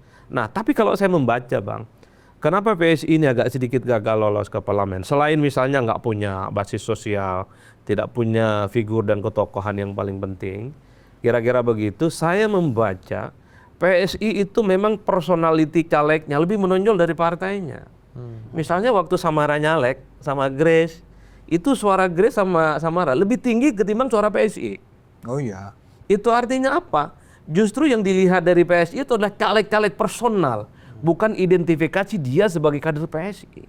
Bahkan bisa dicek suara Bang Ade Armando, lebih kuat suara partainya atau suara Bang Ade? Lebih suara Bang Ade. karena sering di podcast, hampir tiap hari di TV, dan hampir setiap saat menghiasi dunia maya. Jangan satu lagi dong, ganteng juga. Iya, kalau itu nggak bisa dibantah.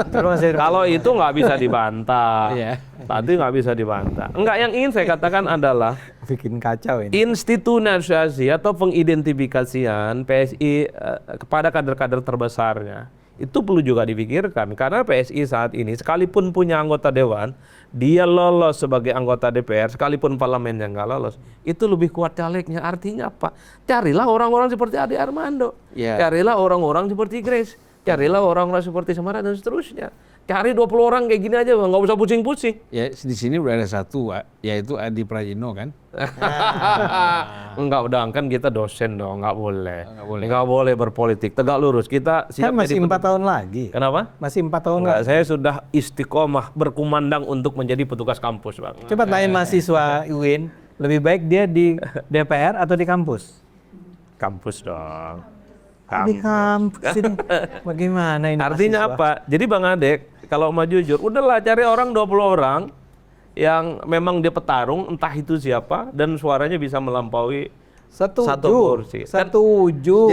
Salah satunya udah ada Bang Adi itu jelas Jadi, itu. jadi nggak usah pusing-pusing, misalnya mikir ideologi, basis, udah apapun judulnya, orang-orang ini dapat suara melampaui Tanya Mas batas. Jayadi, itu dilakukan PSI tahun 2000 berapa? Ternyata nggak dapat juga. Nggak dapat 20. Mungkin saya sedikit ya. Ya berarti memang takdir Tuhan. Jangan ngomong tadi dulu. Saya mau sedikit mengasihkan Nasib. uraian aja. Bung Ade, satu, kalau bicara persoalan melawan korupsi, itu memang gemanya itu belum sampai ke bawah, seperti kata Bung Nyarwi tadi. Iya. Ya. Karena pengertian kita korupsi ini kan bukan hanya sekedar penyimpangan-penyimpangan dana yang kecil-kecil di daerah, tapi yang triliunan ini, sekarang ini sudah hampir 1.000 triliun, gitu ya. Nah itu memang tidak dihiraukan. Mereka lebih menghiraukan tadi soal bagaimana kerja, bagaimana Iya, makan, iya. kan gitu. Ekonomi Bang. bagaimana? Ekonomi. Ya itu, oleh karena itu, mengapa perampasan aset ini sampai sekarang belum diputuskan oleh DPR? Nah ini sama aja buat kerangkeng untuk diri sendiri, ya kan? Kenapa? Loh ya kan anggota DPR ini merasa nanti, wah ini undang-undang perampasan aset ini bisa ngena kita sendiri, ya kan? Oleh karena itu sampai sekarang belum disahkan. Itu salah satunya menurut saya. Udah boleh komentari nggak? Belum. Oh, belum. Jangan komentar dulu. Saya dari tadi nggak ngomong. Iya. Saya kasih. Saya kan tanya, boleh nggak saya komentar? Kalau nggak boleh nggak apa-apa. Panas juga. Jadi maksud saya, ya sekali kita jadi basur. Abang lihat Bang deg-degannya Bang. Ya, ini catatan dari pembicaraan tadi kan. Ada yang ngirim. Jadi melawan korupsi ini memang tidak mudah. Ngeri-ngeri sedap. Situasi sekarang, karena begini, saya udah bilang ini PSI menjelang pemilu jangan bicara undang-undang perampasan aset, karena kepala-kepala daerah ini semuanya kan banyak yang terlibat, ada yang sudah dipanggil, ada yang masih berjalan, ada yang belum ketahuan.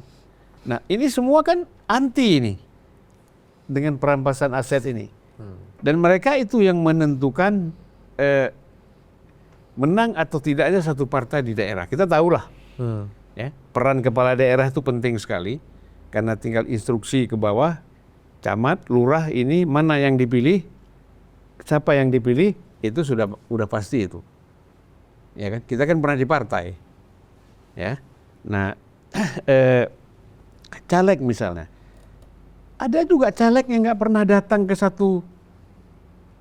ke dapilnya, terpilih. Karena apa? Kebetulan bupatinya dari partai dia. Udahlah tidur aja, nggak usah pernah datang. Nanti kita yang nentukan kok. Nah jadi ini yang membuat partai Bung Jayadi, tesis Bung Jayadi itu ada benarnya. Tetapi kadang-kadang saya kan merasakan sendiri bahwa partai-partai yang sudah lolos parlemen ini, mereka punya saksi dan perangkat-perangkat di KPU. Gitu loh. Dan itu kuat sekali. Nah sehingga bisa bagi-bagi di antara partai itu. TPS mana, TPS mana, TPS mana. Dan money politik itu luar biasa. Iya. Nah, PSI mungkin terlalu idealis, tidak mau bermain money politik. Sementara sekarang nggak ada pemilu ini yang jujur. Pasti money politik itu pasti ada. Tekan menekan kepada pejabat-pejabat itu ada misalnya. Nah, makanya anggota-anggota Komisi 3 di DPR itu gampang terpilih. Ya kan? Gitu. Dan ini udah bukan rahasia kita ini. Ya kan? Nah, jadi kalau tidak mengangkat isu itu, Nah, jadi maksud saya begini. Memang betul peran caleg ini penting. Tadi dicontohkan Nasdem ya. Nasdem itu sebenarnya kalau kita lihat dari karakternya atau dari moralnya ini udah turun sekali. Sebelum pemilu 2 menteri kena. Korupsi besar. Ya, dan itu terekspos kemana-mana. Tapi begitu pemilu dia menang. Karena calegnya memang. Gitu loh. Nah, kedua, caleg-caleg potensial di dalam partai itu memang dibiayai oleh partai. Untuk mereka, misalnya dia nomor 1. Apalagi ada singgungan dengan ketua umum. Apakah keluarga, ya, adik, ponakan, anak, itu lebih disupport lagi. Gitu. Nah, jadi di samping caleg tadi perlu dana juga. Caleg bagus nggak ada uang, dia mau pakai apa? Ya kan? Mau datang ke masyarakat kan, masalahnya masyarakat ini kan ngadu ke kita nih, pesantrennya bolong, ya kan? Kayak di Aceh saya misal ada sekolah di situ gantian, pagi sampai siang murid, siang sampai sore kambing. Iya, pintu dikunci tapi papannya hancur semua. Itu persoalan-persoalan kita di daerah tuh, yang persoalan jembatan rusak lah ini. Tadi anggaran itu memang harus ada, nggak cukup caleg itu hebat gitu loh. Nah, soal relawan Jokowi, jadi relawan Jokowi ini juga sudah banyak yang punya partai, gitu loh. Ada yang mereka anggota Golkar, mungkin sebagian besar mungkin relawan Jokowi ini anggota PDIP, ya. Jadi ketika Pak Jokowi mau masuk ke PSI, nah kemungkinan tidak semua relawan itu ikut bersama-sama Jokowi masuk PSI gitu loh. Kalau saya secara politik ada yang saya curigakan juga, supaya PSI ini makin kecil, mereka juga menolak untuk Jokowi itu masuk PSI supaya kecil terus ini PSI. Ya. Nah, ada 3 hal yang disampaikan Jokowi ketika dia membuka kongres kemarin.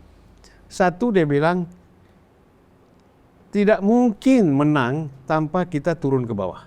Itu komunikasi dengan rakyat, kan itu dia bilang.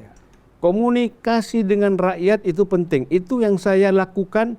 Bahkan kadang-kadang hanya yang tahu ajudan saya bagaimana saya masuk keluar kampung jam 1 malam.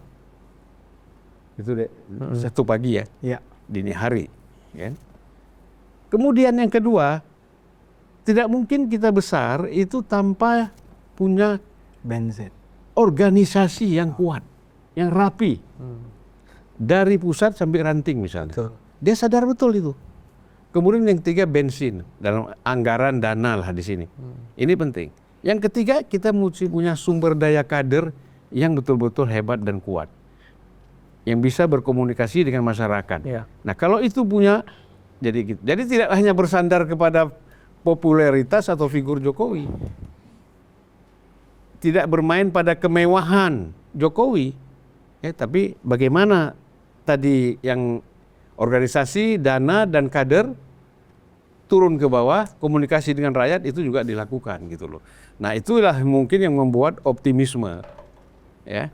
Kalau itu dilakukan, ini apa yang diragukan oleh Bung Jayadi kemungkinan bisa. Ini kan yang dimaksud Bung Jayadi tadi lakukan terobosan kan. Kalau nggak dilakukan terobosan kan berat.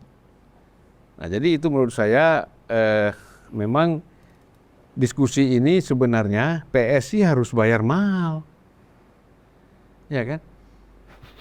Gitu loh. Bung Ade jangan pegang-pegang jenggot, ini serius loh. Serius, saya lagi berpikir Dananya dari mana? dananya dari mana. Iya, iya. Ya, itu masalah besar ya buat adik-adik ini. Ada kalau boleh nambah sedikit. Ada Bentar dulu, sebelum Bung Jayadi nambah, kita minta dulu nih adik-adik ini ada yang mau bicara nggak? Oke. Yang tadi bilang mau nanya siapa? Siapa? Kamu ya. Kamu memang saya udah mikir dari tadi. Dari segi kacamata kamu pasti nanya. Bisa nebak. Bisa nebak. Bisa nebak. Silakan namanya, fakultas dan universitasnya, dosennya siapa? Bukan Pak Siswa. Coba ngomong. Nggak ada. Oh, iya. Nggak jalan Mike. Enggak ada. Coba. Ya. Baik, bismillahirrahmanirrahim. Perkenalkan, nama saya Ivan, saya dari FISIP UIN Jakarta. Mungkin pertanyaan ini saya tujukan untuk dosen saya Pak Adi Prayitno. Ya. Jadi kan Pak Jokowi kan sempat berbicara dalam Kongres PSI bahwa beliau akan mendukung penuh PSI, gitu kan. Nah, pertanyaannya, apabila nanti Pak Jokowi bergabung dengan PSI, akan memecah suara pemilih-pemilih nasionalis yang sebelumnya loyal kepada PDIP. Bagaimana analisisnya, Bapak? Itu saja, terima kasih. Itu pertanyaan ke semua narasum itu, Bang. Iya. Tapi tadi secara khusus kan jadi Adit mungkin kalau mau jawab pun sedikit Kan aja, harus yang panjang kan nanti dijawab. Di akhirnya saya amin pendek aja udah. Ya. Yang lain dulu Bang pertanyaan. Enggak, pertanyaannya buat Adi kan. Anda dulu dong, gitu loh. Iya dong. Setuju apa enggak dengan pendapatnya? Oh, gitu ya. Di sini Ya kemarin kan sudah terbukti setelah Jokowi hengkang dari PDIP, suara PDIP kan turun 2,9%. Itu kan mengkonfirmasi setelah Jokowi tidak berkampanye, tidak mendukung PDIP dalam banyak hal, memang merugikan bagi PDIP. Meski harus diakui, PDIP tetap menjadi partai pemenang pileg. Jadi PDIP memang suaranya turun, tapi PDIP ini mungkin pertama kali dalam sejarah pasca pemilu menjadi partai politik yang selalu menang di pileg berturut-turut sekalipun pilpresnya kalah. Jadi kalau kau tanya apakah Jokowi kalau serius berkampanye untuk PSI, apakah akan menggurus suara PDIP atau tidak di 2029? Ya tentu kerja politiklah yang akan menjadi pertaruhan politik segala-galanya. Karena untuk meyakinkan pemilih itu tidak mungkin hanya jualan jargon, hanya jualan figur, tapi yang paling penting adalah menjaga bagaimana basis-basis yang dimiliki oleh setiap partai itu tidak terganggu oleh basis partai yang lain. Misalnya teman-teman ini tinggal di Ciputat kan, kalau ada satu partai yang kampanye di Ciputat dalam hari ini misalnya, besoknya itu akan ada ribuan kader-kader partai yang lain akan juga menyerang, berkampanye dan meyakinkan dengan cara mereka. Kasih sembako, kasih logistik, kasih slogan, kasih politik anti dinasti, kasih politik anti uang, politik anti mahar sama. Artinya apa? Pertarungan politik itu yang paling menentukan apakah seberapa kuat mesin partai yang nantinya dimiliki oleh PSI yang ini tegak lurusnya ke Pak Jokowi dengan mesin politik yang dimiliki oleh PDIP. Karena begitu banyak sebenarnya kalkulasi-kalkulasi politik yang dimiliki oleh semua caleg, semua petarung-petarung di bawah itu hampir meleset. Karena suaranya itu tidak dijaga hingga akhir. Ada seorang senior sudah 6 periode jadi anggota dewan, tapi hampir di 2024 kemarin itu nggak lolos ke parlemen dan hanya mendapatkan suara terakhir dari yang diperebutkan dari satu dapil. Dan partai apa tuh? kenapa? Itu partai besar. Karenanya apa? Karena persaingan yang semakin terbuka dan semakin brutal. Bahkan partai politik yang dulunya itu tidak diprediksi akan mendapatkan, misalnya ya, satu kursi itu dapat satu kartu. Gara-gara misalnya efek apa yang terjadi pada koalisinya antitesis itu loh Bang, koalisinya Anies dan Muhaimin. Jadi PKB di satu dapil tidak pernah dapat di daerah tertentu seperti Banten, seperti Jawa Barat, karena efek bergabung itu bergabung dan mengancam partai-partai yang besar. Yang membuat mereka establish dan kuat kuncinya cuma satu, dia menjaga betul bagaimana suara calegnya itu hingga datang ke TPS dan kemudian diangkakan kira-kira berapa yang akan mereka pilih. Itu pada level taktis ya. Tapi secara prinsip bagi saya, kalau bicara tentang basis suara, ini pasti yang dibicarakan lebih kepada pileg ya, bukan pilpres. Ya jaga kandang itu jauh lebih penting. Nah per hari ini ada kandang-kandang yang dimiliki oleh partai. Misalnya Jawa Tengah disebut sebagai kandangnya Banteng. Kalau untuk pileg ya meski pilkadanya jebol kemarin kan, Bali masih kandangnya Banteng, kan kira-kira begitu. Jawa Timur kembali ke PKB. Jawa Barat kemarin yang menang siapa ya? Gerindra dan seterusnya. Nah, PSI tinggal milih nih, kandang siapa yang harus diserang kan? Kalau nyerang PDIP di Jawa Tengah, Bali, dan di tempat lain ya tentu harus kerja keras. Karena sepertinya Banteng ini akan merasa terancam tentu saja setelah melihat PSI berganti logo dengan gajah. Oh ini. Jadi pertarungan politiknya itu di bawah. Satu lagi, siapa yang mau bicara? Ya, silakan dari UI ya. Halo, selamat malam. Saya Nggak keluar suaranya. Nah, oke. Coba. Oke, selamat malam. Saya Kasya Ilman dari Visip UI. Saya mau bertanya ke Bang Ade. Nah, Maknanya sama dosen-dosen. Pak Ade kan banyak orang ngelihat tuh PSI sangat loyal, bahkan mengagung-agungkan Jokowi gitu ya. Padahal dulu waktu 2019 tuh PSI cukup banyak mengkritik Pak Jokowi gitu.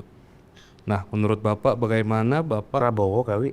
Kenapa? Jokowi. Jokowi atau Prabowo? Jokowi kan waktu 2019 ya.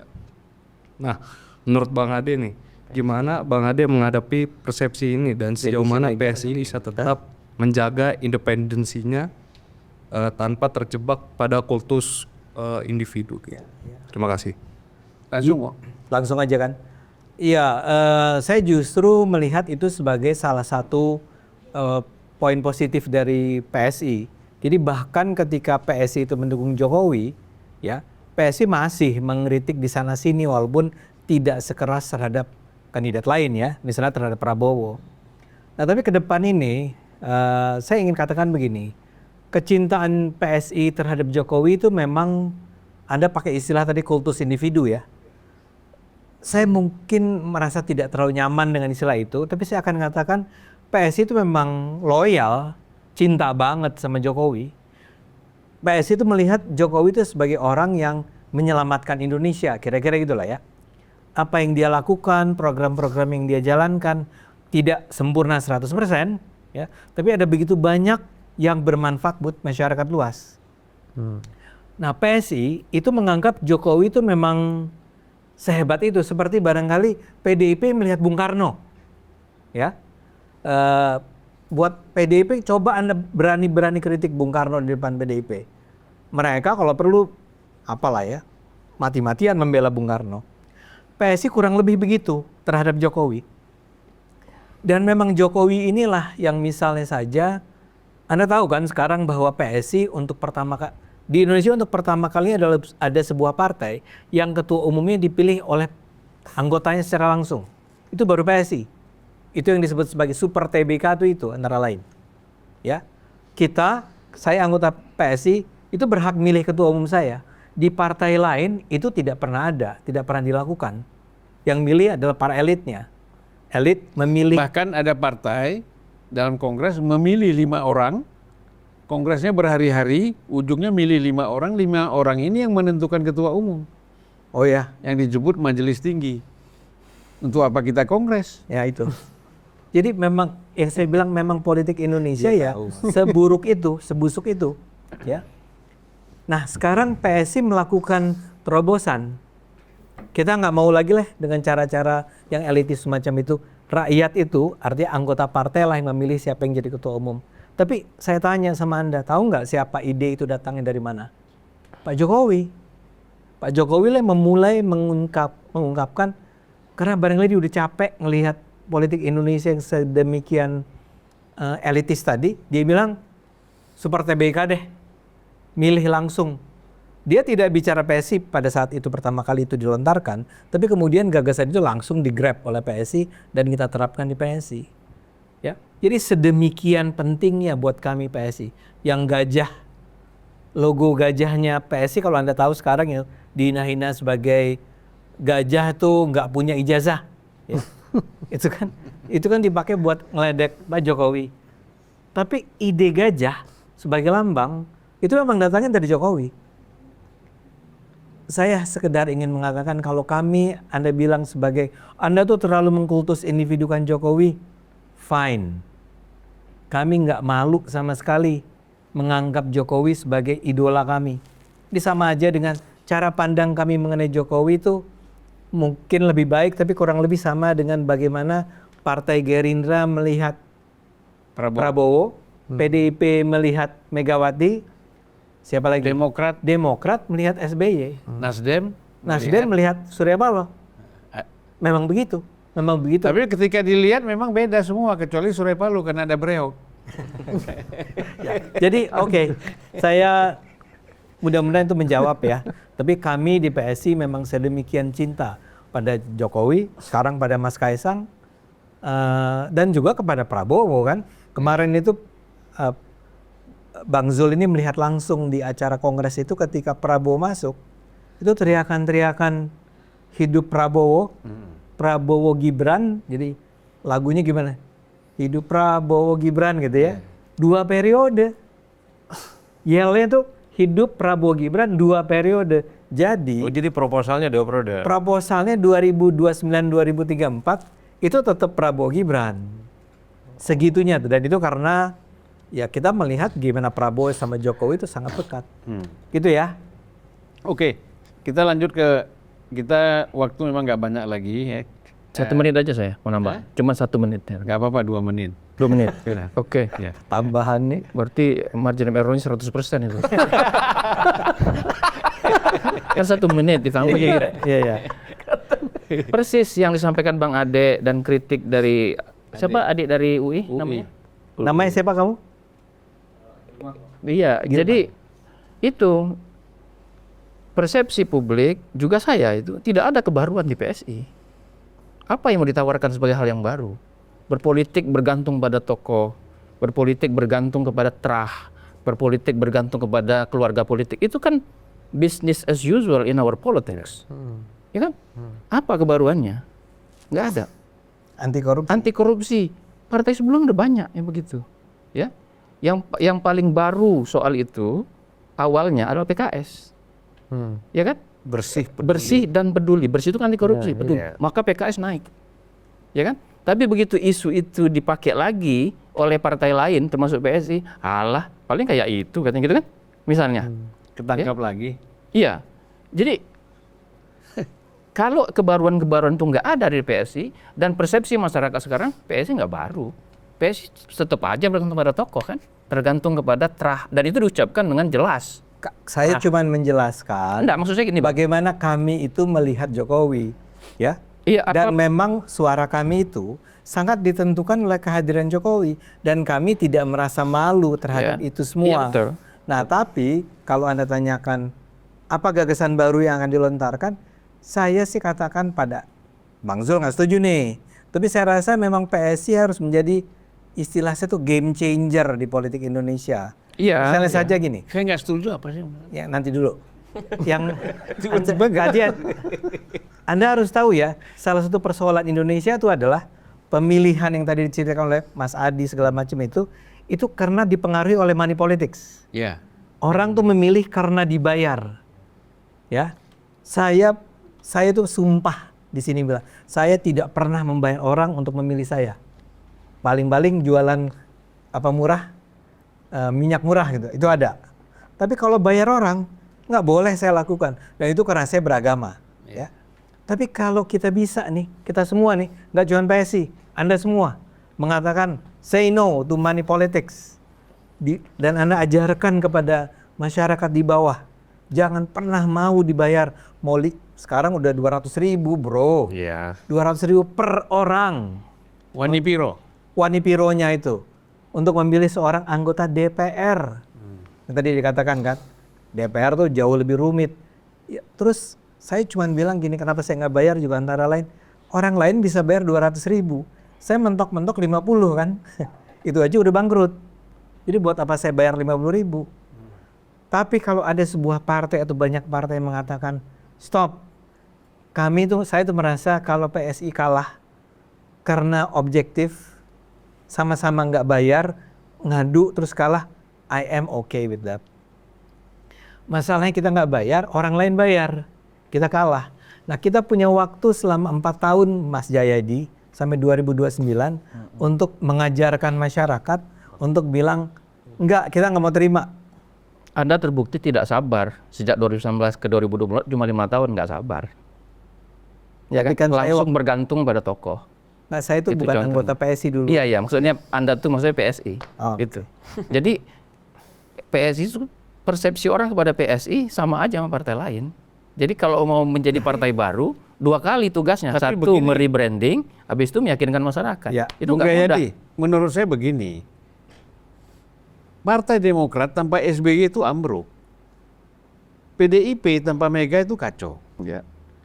Nasdem tanpa Surya Paloh juga saya kira susah untuk mendapatkan kursi sebanyak ini. Begitu juga Gerindra. Oleh karena itu saya sendiri mengatakan bahwa ini terus terang saya dialog sama Pak Jokowi soal ini 1 jam. Saya bilang, Pak, Demokrat ini SBY, ini Gerindra, semuanya partai-partai ini ada tokoh-tokohnya. Ini PSI nggak ada. Bahkan saya yang mengatakan bahwa alangkah bagusnya kalau Pak Jokowi itu memang ini bukan dari saya ya, tapi saya hanya menambahkan saja Ya. bahwa kalau Pak Jokowi itu langsung bisa menjadi ketua Dewan Pembina, gitu. Jadi ketokohan ini penting. Ya, sekarang kan begini Bung Jayadi, kenapa hanya PSI yang dipersoalkan? Partai-partai lain? Enggak, saya tidak mempersoalkan itu. Kalau PSI seperti itu, maka kemudian kita bicara mungkin nggak merubah peta politik kan itu. Maka maka pertanyaannya seperti kata Adi, seberapa sakti itu Jokowi sekarang kan gitu. Biasanya presiden yang sudah turun itu nggak sakti lagi biasanya. Dan itu sudah mulai ada tanda-tandanya.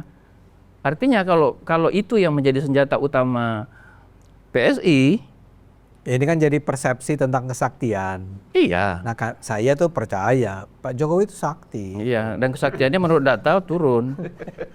Ya udah lagi nih. Semuanya nanti kan kita buktikan. Iya. Ini kan semuanya persepsi, diskusi, pasti Kan ada 5 tahun lagi.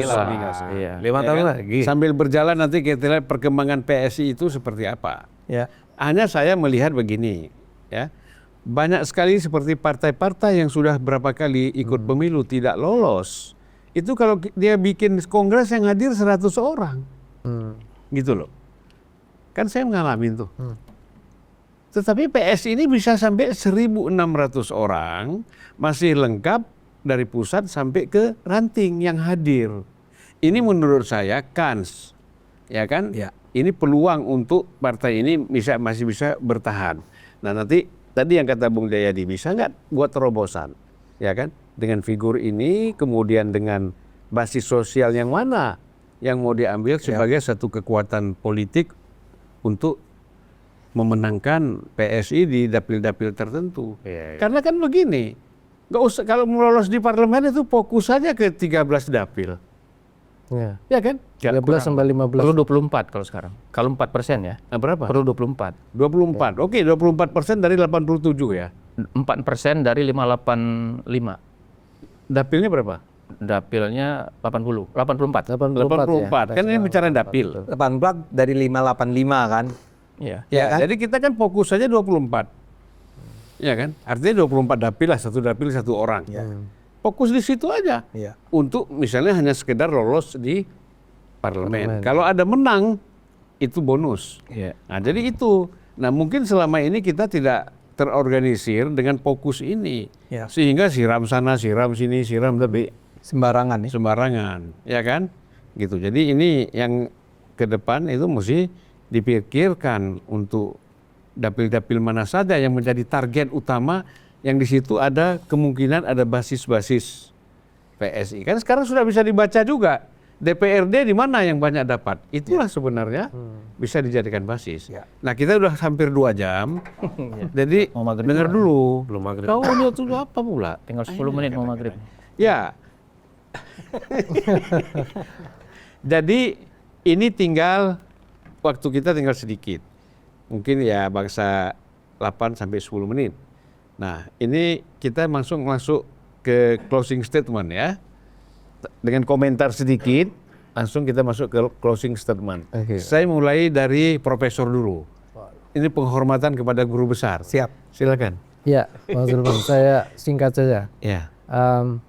Pertama, seberapa jauh gitu ya maksudnya Pak Jokowi bisa merubah peta politik nasional ke depannya, sampai hari ini saya kira belum sepenuhnya terlihat. Itu Pak, kalau pendapat saya. Dan peluangnya pun itu menurut saya Pak Jokowi mewarnai iya. Karena apa? Bisa menjadi simbol baru ya, khususnya daya tarik di PSI dan juga motivator gitu ya, dan juga bisa merangkul elit-elit. Tapi bagaimana pengaruh daya elektoral Pak Jokowi, saya kira itu belum terbukti khusus untuk pileg. Dan PSI harus lebih bekerja keras lagi, membuat terobosan gitu ya, apapun itu bentuknya, yang punya daya pengaruh. Ada 3 dimensi di sini. Yang pertama adalah ke pemilih khususnya, seberapa positioning PSI itu unik atau katakanlah punya tempat di benak pemilih ya, di berbagai segmen. Tentu saja itu nggak bisa 1-2 segmen saja. Terus yang kedua juga penataan keorganisasian gitu. Kita tidak hanya mengukur dari seberapa orang yang gemar Pak Jokowi atau suka Pak Jokowi datang ke Kongres saja, tapi orang-orang yang ada di dalam kepengurusan itu seberapa dia menjadi petarung politik. Bukan hanya dia punya sumber daya yang kuat atau dukungan yang kuat. Nah yang ketiga juga leadership, kepemimpinan. Nah selama ini kan belum terlihat sepenuhnya Bang Ade, Kaisang itu katakanlah ya sebagai simbol partai, brand partai, ideolog partai, atau punya pengaruh elektorat yang kuat, itu belum sepenuhnya terbangun ya. Sepertinya masih belajar dalam, bahkan sebagai ketua umum partai dalam komunikasi politiknya. Kemarin beberapa terlihat, saya lihat masih baca teks juga, dan itu saya kira sebagai ketua umum di PSI banyak orang pintar, saya percaya. Nah itu tentu ada pola-pola yang harus dikembangkan dengan baik. Nah yang terakhir itu adalah tentu pertarungan partai itu kan yang pertama tentu parlemen. Kalau mau bertarung dalam partai eksis ya, berpengaruh ke sistem politik mas saya, tentu punya space di parlemen, dan itu harus memenangkan parliamentary threshold minimal itu. Saya kira itu Bang. Iya. Dari saya. Tadi apa kan katanya banyak orang-orang pintar di PSI, Ya. ya gitu kan? Ini kan bicara nasib juga. Bicara apa? Nasib. Oh itu panjang Bang kalau ke sana. Enggak, ini ilustrasi aja. Silakan Bung Adi, closing statement dikit. Ya saya kira PSI cuma butuh satu kok, kerja keras, kerja cerdas, dan kerja terukur untuk lolos ke parlemen. Karena apapun yang terjadi di 2029, PSI ini adalah wajah Jokowi. Udah itu aja. Kalau PSI lolos ke parlemen, pasti dianggap Jokowi sakti. Minimal lolos ke parlemen. Tapi kalau PSI nggak lolos ke parlemen, berarti itu tanda-tanda Jokowi tak lagi sakti. Setelah tak lagi jadi presiden, setelah tak lagi bersama dengan PDIP. Kan itu saja Bang. Makanya saya bilang di awal, disclaimer, bahwa bicara PSI hari ini adalah bicara tentang bagaimana tangan dingin Jokowi.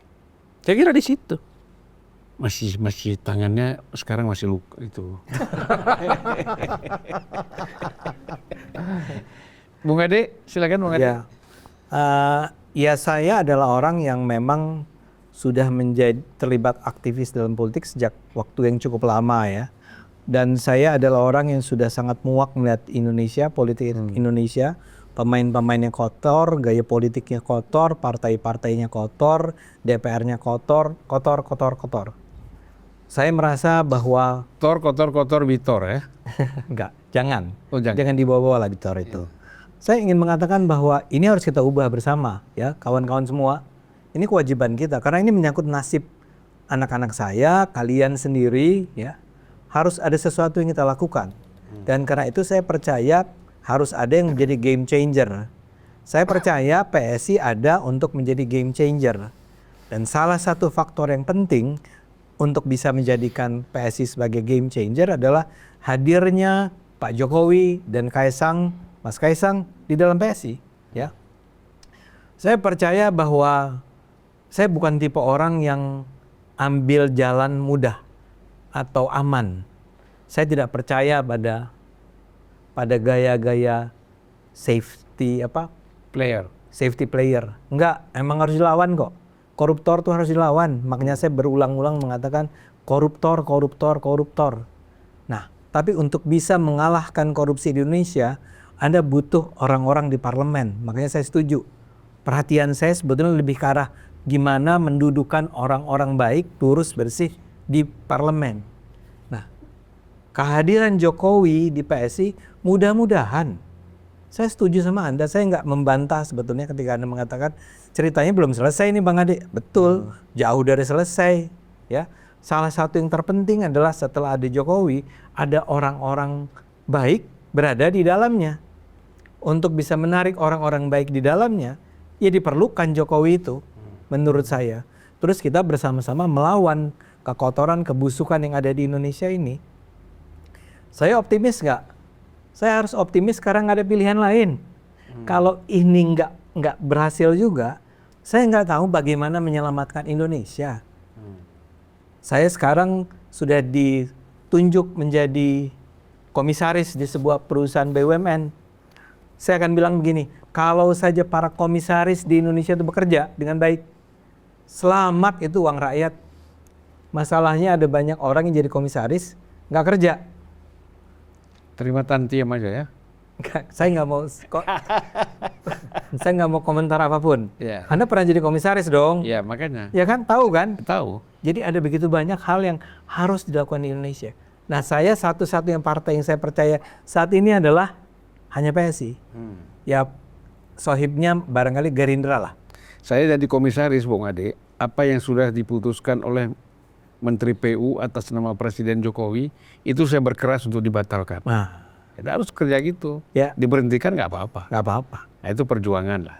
Tapi kan banyak orang di situ untuk cari makan kan susah. Cari kekayaan. Kalau cari makan mesti nggak apa-apa. Cari kekayaan. Tapi kita kan nggak lagi ngomong komisaris ya. Ya. Kita ngomong PSI, saya optimis dengan PSI. Tapi pesan-pesan Anda saya sampaikan ke PSI. Ini Pak Jayadi ini orang baik, baik sekali.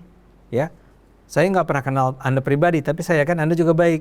Saya nggak kenal Anda pribadi, tapi saya percaya Anda baik. Anda ini adalah orang kenal saya, jadi saya nggak baik ya. ya, lupa saya sebut. Iya. Nggak, ini masukan yang penting buat didengar oleh PSI. Kami berharap loh sama PSI gitu kan, kira-kira. Tapi PSI-nya nggak bisa cuma tidur tenang gitu loh. Iya. Harus kerja keras. Jadi saya sedikit aja 1 menit saya nggak mau margin of error ya. 1 menit. Kalau bicara soal money politik, saya rasakan 2019. Ya, misalnya ada KPU datang, dia bilang abang ini menang.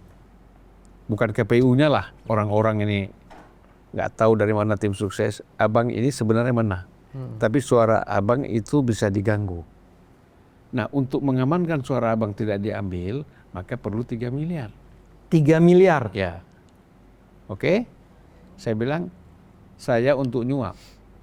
1 rupiah pun saya nggak mau, biar saya kalah. Kemudian saya pulang ke Jakarta, saya ceritakan lah, ya tentu sama pimpinan ya. Pimpinan bilang, salah. Yang penting kita dapat 1 kursi, bayar aja. 5 pun kita bayar. Oh enggak, saya bilang. Ya. Kalau benar saya menang, kalau saya kalah, terus kita bayar kemudian saya menang, berarti 5 tahun saya makan uang haram. Apa uang haram itu? Hak dia 5 tahun menjadi anggota DPR, saya yang makan. Ini haram. Itu saya bilang alasan saya. Oleh karena itu, saya siap tidak jadi anggota DPR dan siap untuk tidak membayar. Dan akhirnya? Saya tidak bayar dan tidak jadi, nggak apa-apa.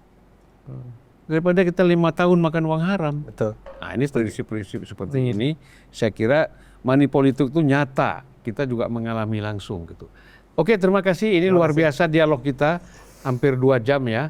Saya 2 jam bang, bukan hampir bang. Ya, 2 jam, kurang 1 menit lah. Kalau ini Kan kalau ngajar 2 jam lah. Lebih 6 menit. lebih 6 menit. Ya. Dihitung. Ini sana tuh, jangan ini itu sana dong. Inilah kadang-kadang survei suka pakai indikator dia sendiri, nggak mau lihat indikator. Mulainya dari yang mana? Ini perdebatan mulai tidak terlalu elementer. Ya, oke. Jadi dialog kita luar biasa. Ya saya kira ini masukan yang untuk PSI ini kalau ini diserap dan kemudian ini diimplementasikan, saya kira PSI dasar. Jadi kritikan dari Bung Jayadi, dari Profesor Nyarwi, dan kemudian dari Adi, Prayitno. ya dari Bung Adi sendiri bagaimana semangat dan optimismenya. Kalau saya kan cuma ngomong-ngomong aja, ya kan. Nah, oleh karena itu kita harapkan selamat menonton.